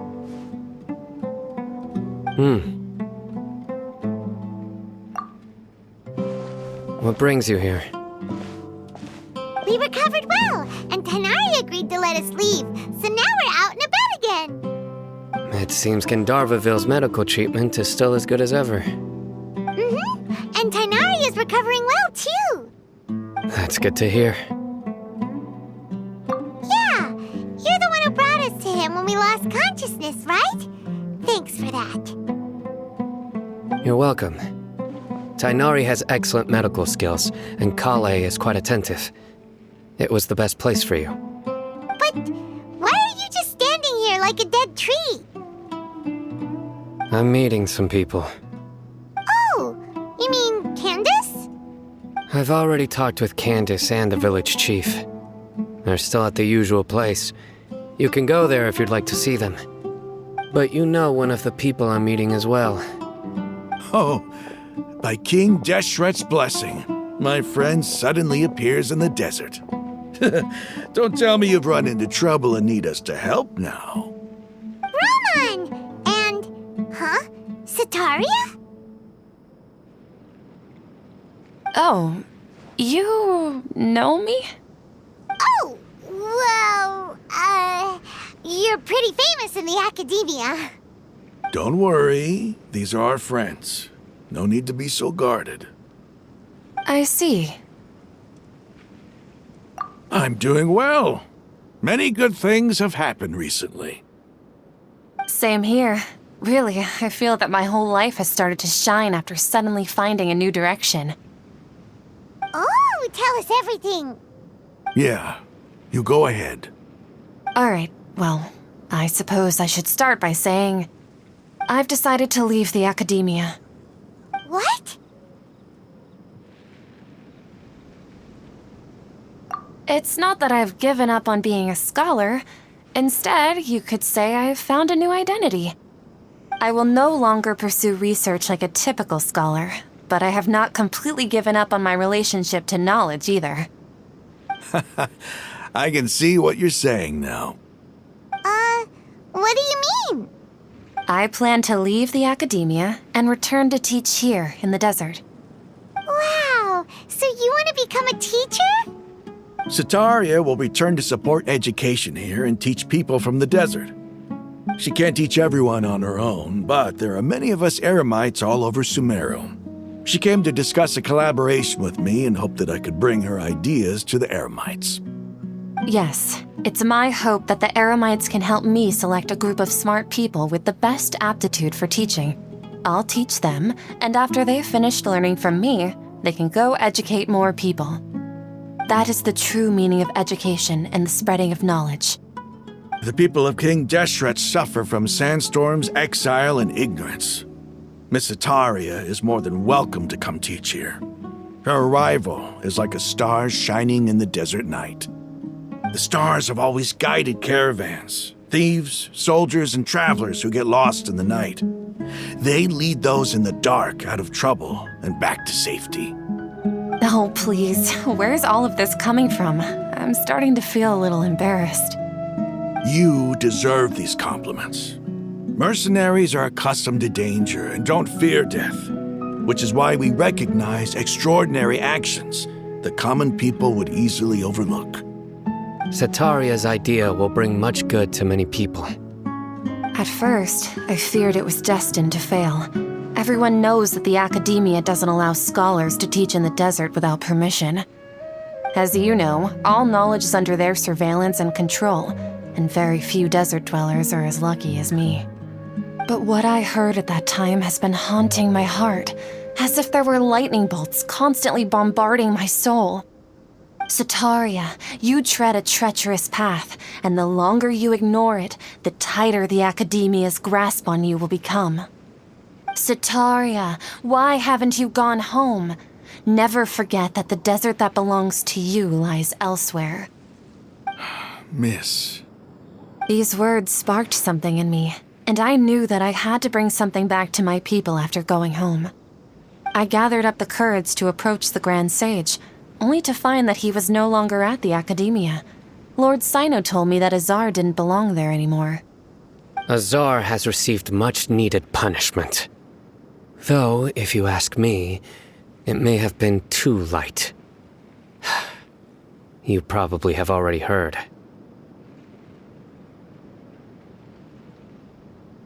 Lord Sino helped me obtain permission to leave the Academia for the desert, and accompanied me here to discuss collaboration with members of the Eremites. My plan was able to go smoothly thanks to him and Rahman. You're all doing so much for the desert.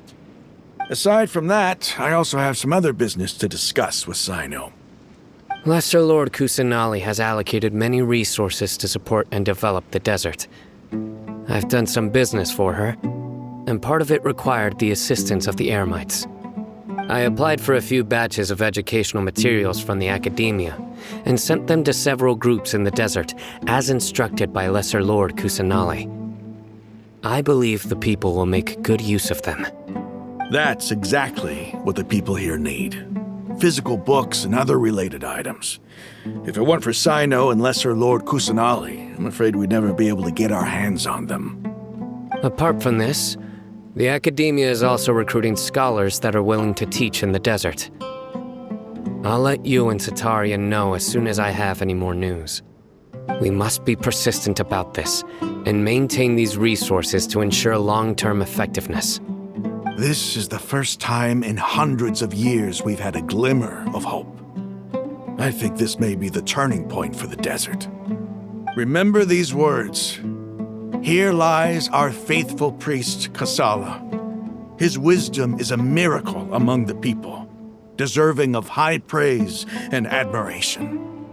I hope people with wisdom like that priest will rise again among the desert dwellers. Then we'll once again see the wisdom and glory that once shook the world. Enough about us. Are you here to discuss some business too? No, not at all. We're actually here on behalf of Nilu. Nilu wanted to write to everyone, but she wasn't sure where the letters should be sent, so she asked us to come find everyone personally. A celebration feast will be held in 2 days at the Grand Bazaar. She hopes that all of you will be able to attend. At the feast, we'll also be celebrating Sino's reinstatement as General Mahamatra. Although, judging from your appearance, it seems you've already been reinstated. Paimon thought you would only start working for the Academia after the feast. Celebration? Feast? It's the first I've heard of it. Tighnari was right. He really didn't know. This feast is for you, Sino. Sounds to me like you'll have to be there. It's rare to see that kind of expression from Lord Sino. You must not like feasts very much. No, not really. But I'll go. Well, I still have a lot to handle here. Besides, I need to look after Miss Sataria in the desert, so I'll have to pass. I'm afraid I won't be able to join you. Although, if you'd be so kind, please give a message to Miss Nilu for me. The message is, I'm sorry for how I treated you before, but now I understand the beauty of your dance. It's like a light shining in the sky. You and the art you symbolize are not only beautiful, but also lively and powerful, so much so that it was prohibited. Please keep dancing, and someday I'll be able to appreciate your art in person. Okay, we've got all that down. Our job here is complete as well. Oh, Sino, remember, party's in 2 days. Make sure you're there. Got it.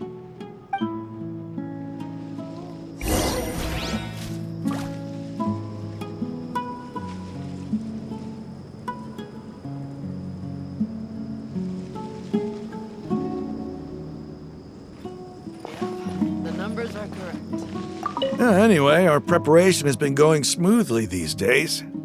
Can such good things really be happening in the desert? It's almost hard to believe. Yes, even if you can't bring yourself to believe it, you should at least believe in those of us who are working hard to make it a reality. Indeed. Take it one step at a time. There is still a long journey before you. What heartwarming words. Today's the big day. Let's go to the Grand Bazaar and see how the celebration's coming along.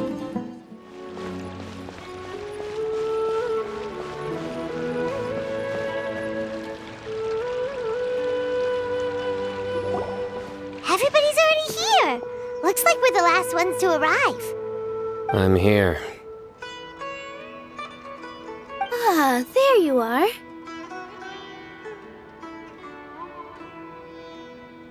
Well, look who finally decided to show up. You look like you came here immediately after finishing up some work. I'm very happy to see you here. But we're not late, are we? It's just that everyone else arrived ahead of time. I propose that the last one who arrived be put in charge of today's speeches. Nah, there won't be any speeches today. Oh, really? Well, even better. Come join us over here. Let's share some great food and drinks, and chat about all sorts of fun things. Everything looks quite good. Wow, Paimon can't wait! Traveler, just look at all the delicious food here.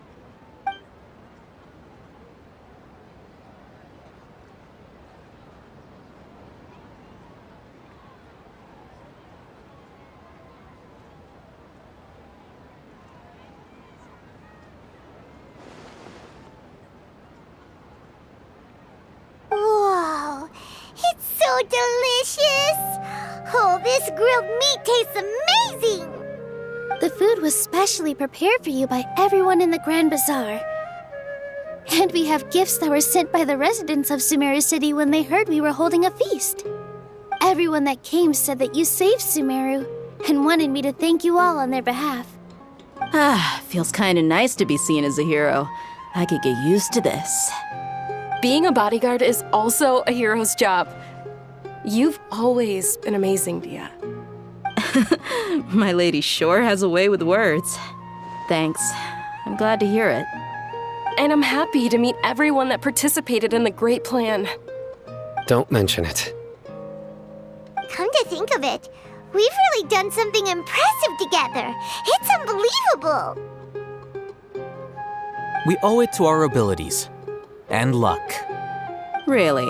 Why do I remember everybody thinking that luck was against us and feeling like we hardly had a chance of succeeding? That's how I remember it too. It's luck that brought us together, and it was luck that let us form a team. Then, it took even more luck for us to formulate a plan and implement it successfully.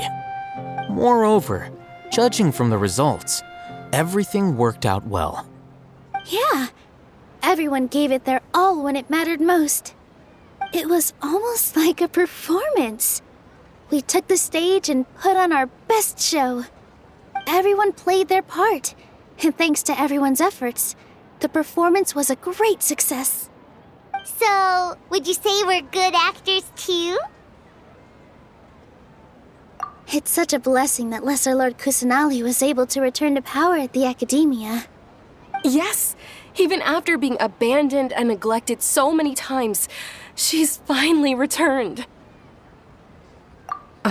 Lesser Lord Kusanali once used all her power in a great disaster, which resulted in her losing all her wisdom and memories of the past. The Academia basically abandoned her because of it. This should be something everybody should remember.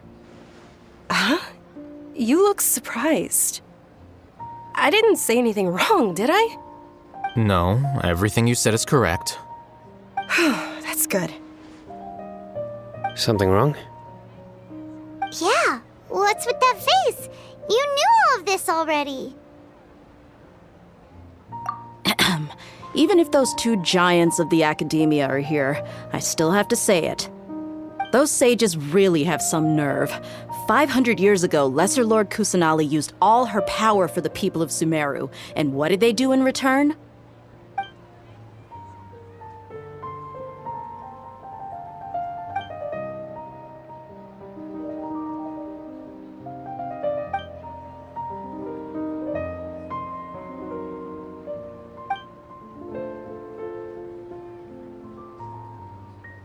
If you bite the hand that feeds you, don't act surprised when it turns into a knuckle sandwich, right, Sino? Perhaps I shouldn't say this, but their treatment of Lesser Lord Kusanali calls for a more severe punishment. You could simply tell Lesser Lord Kusanali that you wish to have Azar and his accomplices severely punished. I respect our deity's decision and won't interfere in any way. While we're on this topic, why didn't you accept the Academia's invitation to become the Grand Sage? Are you trying to say that I'm fit to be a sage? Not at all. But every person handling the selection process has said that you are the most suitable candidate to lead the Academia right now. Why? Because he dethroned Azar from power? Could you try to put it another way? This is a good thing, yet you're making it sound like I overthrew Azar for my own personal gain. But seriously, though, I always wondered if you had some personal motives behind it.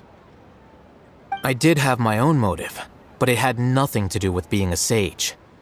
If the rules of our nation were suddenly cast by the wayside, then it wouldn't be long until chaos ensued. I had no intention of letting their dreams disrupt my life. By that, you mean your life working as the Academia's scribe. Precisely.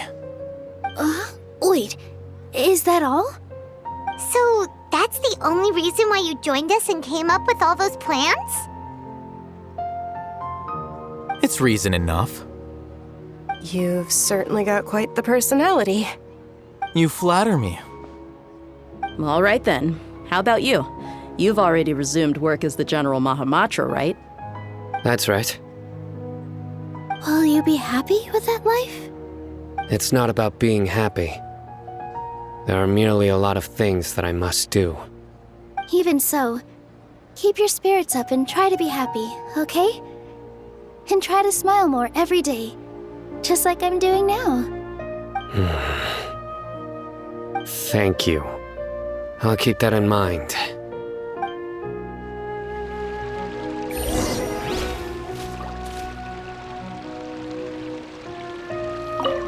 I seldom participate in such lively gatherings, but the atmosphere here is quite good.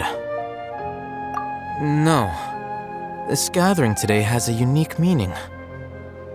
The Grand Bazaar is lively because the people here feel happiness from the bottom of their hearts, unlike the farces at the Academia. That happiness is an emotion that'll be forever alien to those bookworms who have driven themselves insane by studying. I seem to have taken both keys when I left the house. Oh well.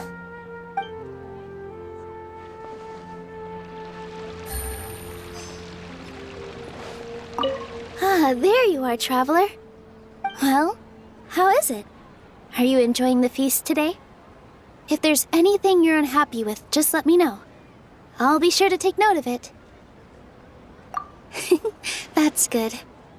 It's the first time I've ever invited so many exceptional people to one place. I was a little nervous myself. You see, every guest here is quite extraordinary.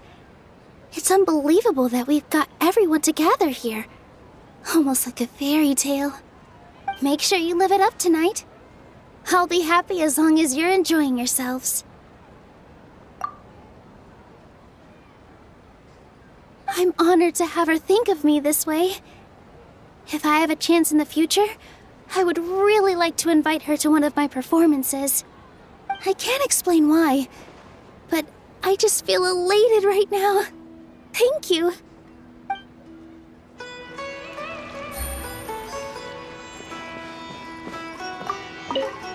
The atmosphere here is good, and everything is delicious. Yeah. I don't often come to such places, but it feels quite good. I have a lot to handle these days. Otherwise, I could show you around. There's always next time. We're friends after all. This feast is pretty good. I like it.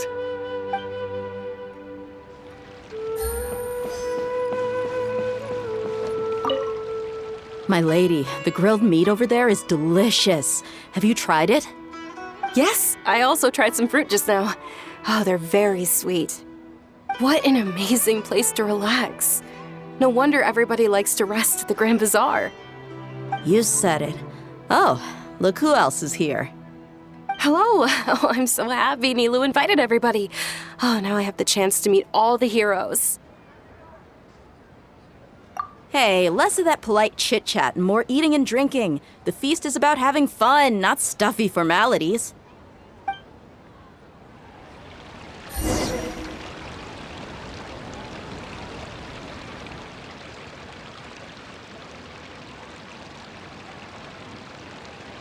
Hey, what's wrong? Your head is starting to droop.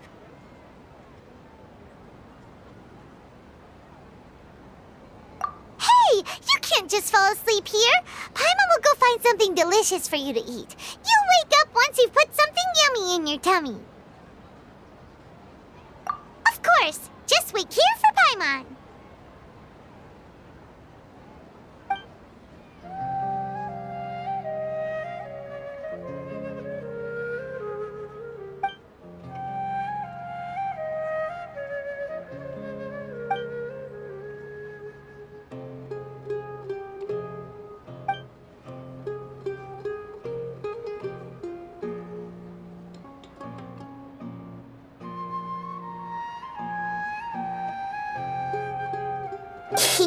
It's me.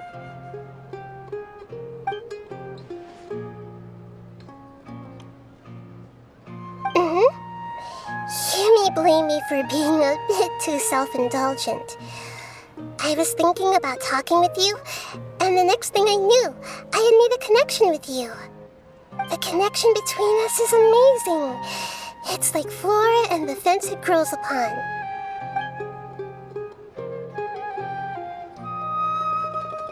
I heard there's an amazing celebration feast today at the Grand Bazaar. I wanted to have a look for myself, so I snuck in. Lately, I've been so busy dealing with all the fallout from recent events, so I really haven't had any free time. Although you've already helped me with a lot, there's still one more thing I hope you can help me with.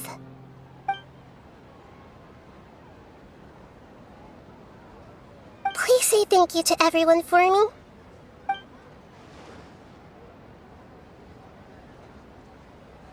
Oh, is it not convenient for you to do that for me?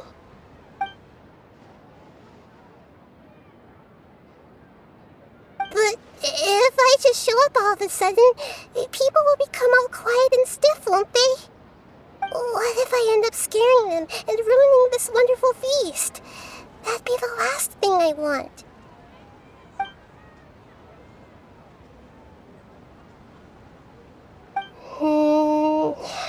Let me think about it. Okay.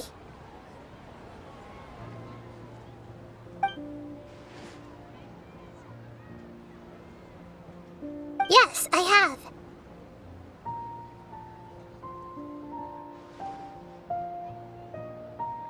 You said I should go thank everyone as myself, right? So... I've decided to borrow your body for the time being. Please don't blame me. The flora also climbs up to the fence to get closer to the sky.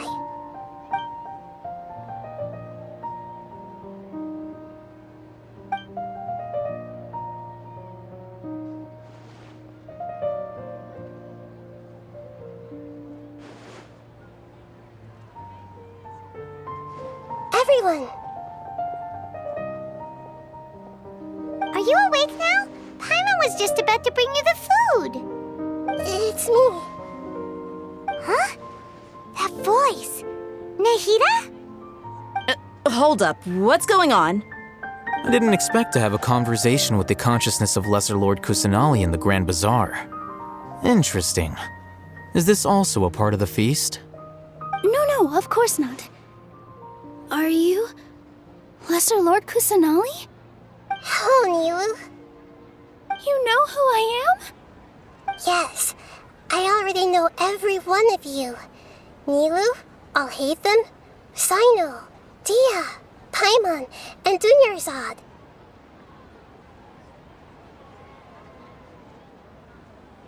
Lesser Lord Kusanali? I took the liberty of occupying the traveler's body so that I could thank all of you in person. Thank you so much for rescuing me, even if that meant placing your own safety in peril and taking the risk of becoming enemies with the Academia, the sages, the doctor, the balladeer, and even the entirety of Sumeru. Without you, without any of you, I would have been in a much more difficult situation. Had you not helped me to resolve the crisis, not only I, but Sumeru and even the entirety of Tevat would have suffered great misfortune. People refer to you as the heroes who managed to rescue a god. I'm quite fond of this name. It not only explains your identities, but also bears witness to your relationship with me. Please, allow me to present to you my most sincere gratitude.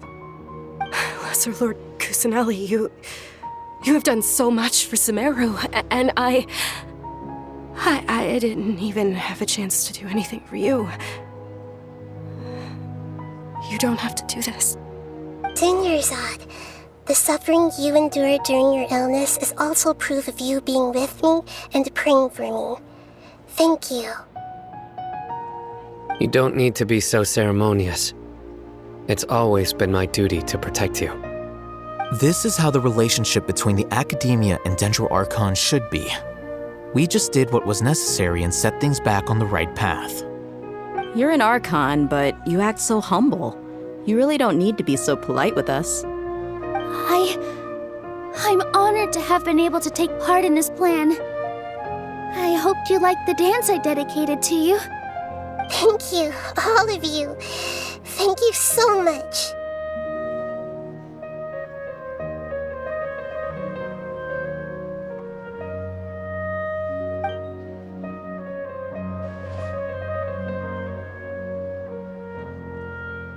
Yeah.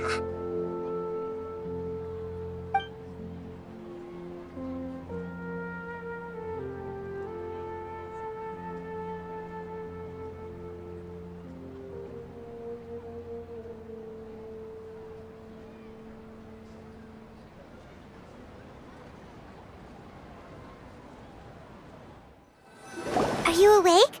Did you rest well? After Nahida left, you ate a lot of food. You've become a glutton. That just means you still have a lot to learn from Master Paimon, the Sage of Gluttony. All right, since you're awake now, should we go and have a chat with Nahida? She should be in the Academia right about now. If you have any questions, now's your chance to ask.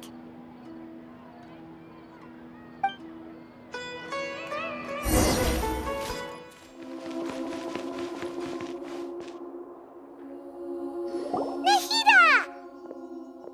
Hello, Traveler and Paimon. What a fantastic night. I'm still immersed in all the happiness and joy, like a candle floating on water. So are we, and that's why we're here to talk with you. Is there anything you want to know?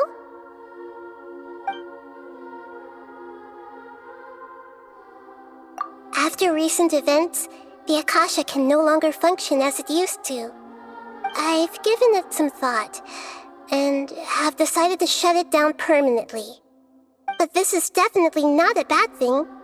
Even from the beginning, I've been planning to shut it down. The Akasha's centralized administration of knowledge has always restrained people's curiosity and curtailed the number of paths available to them. I don't think this is good for Sumeru. Although people may initially feel a little uncomfortable with the loss of the Akasha, they will soon understand that this life is more suitable for them. And as for the future of Sumeru, I'm preparing to regain control of the academia. The former sages have received their punishment, but the new sages have yet to be selected. I will oversee the process personally. I hope that the new 6th grade sages will be more focused on academics. Sumeru needs such leaders more than ever. The other big issue is the people of King Deshret. All the residents of the desert, in fact. They have been mistreated for far too long. I've already taken some measures to address this. It will take some time to rebuild everything, but no matter if it's culture, friendship, or trust, we will rebuild it.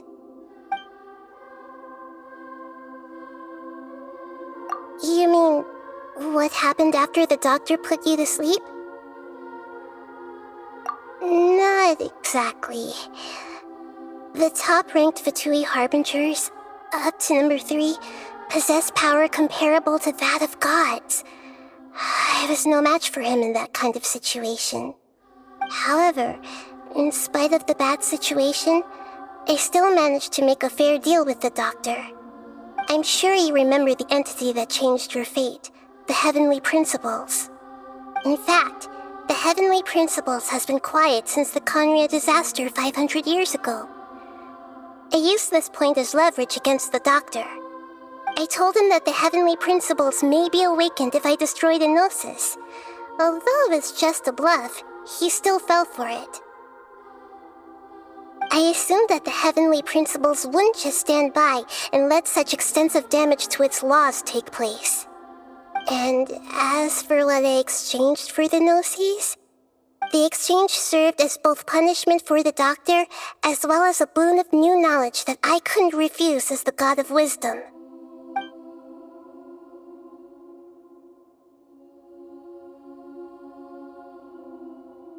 He's still in a coma. I've hidden him like how one would hide a feather. I know you have many misgivings about him, but as someone who had become a god, he has retained a number of very useful features. Don't worry, I'll keep an eye on him and make sure he doesn't do any evil.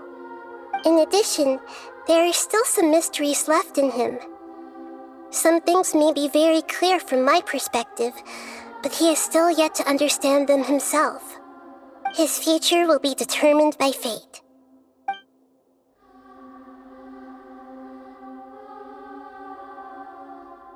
Is that where you're headed next? Fontaine, the Nation of Justice? As far as I know, that nation operates in a judicial system. Does their Archon personally judge people?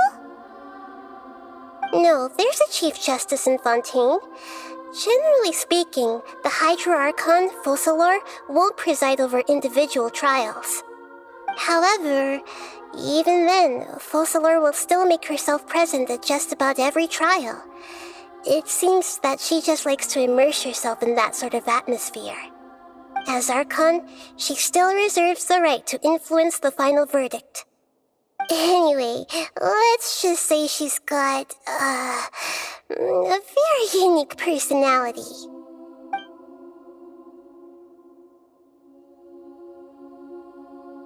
Are you sure? Isn't there something else you haven't asked about yet? Huh? You mean... About your brother. While you were resting at Gandharvaville, I took some time to perform an Irminsul search for information on your brother.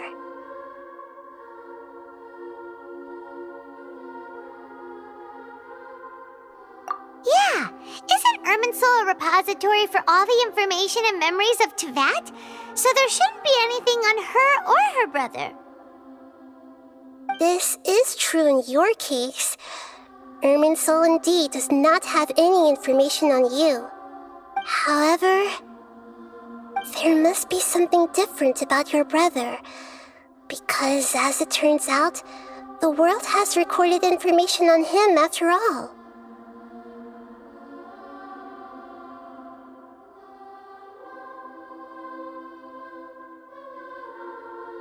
What?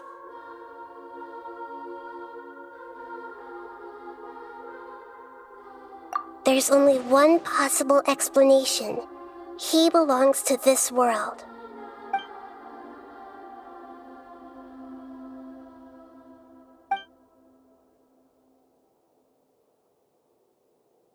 But nothing about this makes any sense! Wasn't this your first trip to Teyvat?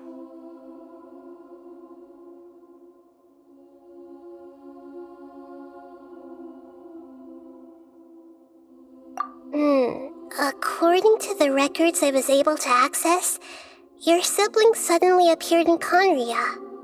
After the Conria disaster, he began his journey through the 7 nations of Teyvat. But just as his journey was about to reach its conclusion, the Irminsul records on him suddenly become fuzzy. What do you mean, fuzzy? Did something happen to him? All I know for sure is that somebody, for reasons only they can know, is deliberately obfuscating his fate. And whoever it is, if they can do that, who knows what else they're capable of. But even that wouldn't explain how he somehow comes from this world. Something else I noticed was that according to these records, the Fatui have not classified your sibling as one of the Descenders. What's a Descender? Paimon's never heard of it. Look, I'm sure you must be curious about the information I received from the Fatui in return for my gnosis, right? A very important part of the intel was about this world's Descenders. External beings, ones that don't belong to this world. Traveler, you are Teyvat's 4th Descender. Huh? So the Fatui count 3 other Descenders before the Traveler, and her brother isn't even one of them? That's right. My current hypothesis is that the first Descender was likely what we now call the Heavenly Principles. As for the other Descenders, I still need to verify their existence. It could take me some time. Paimon's head's about to burst from all this crazy new information. And yet, even knowing all this, I'm sure you must still have a lot of unanswered questions. I must say, I truly regret that I can't help you more as the God of Wisdom. There are many questions in my heart as well. I will need some time to go through each one of them.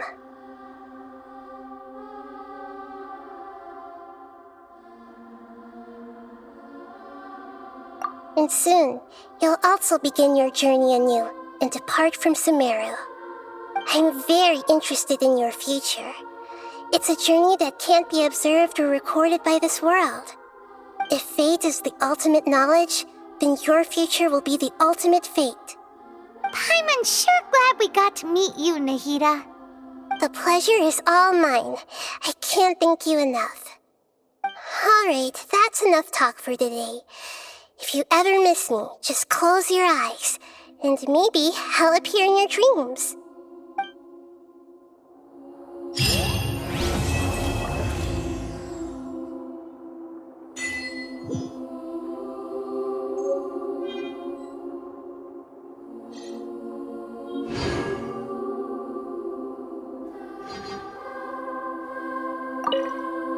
Is there anything you want to know?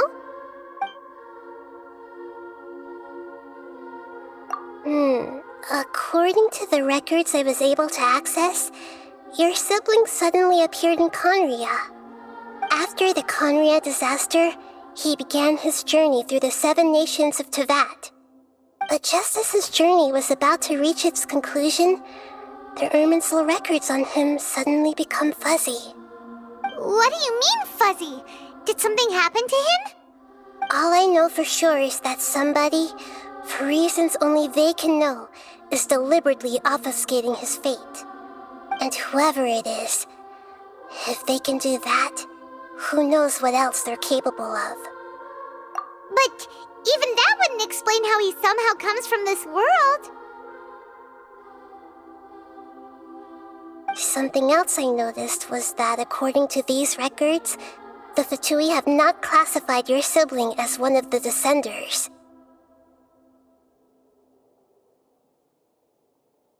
What's a Descender? Paimon's never heard of it.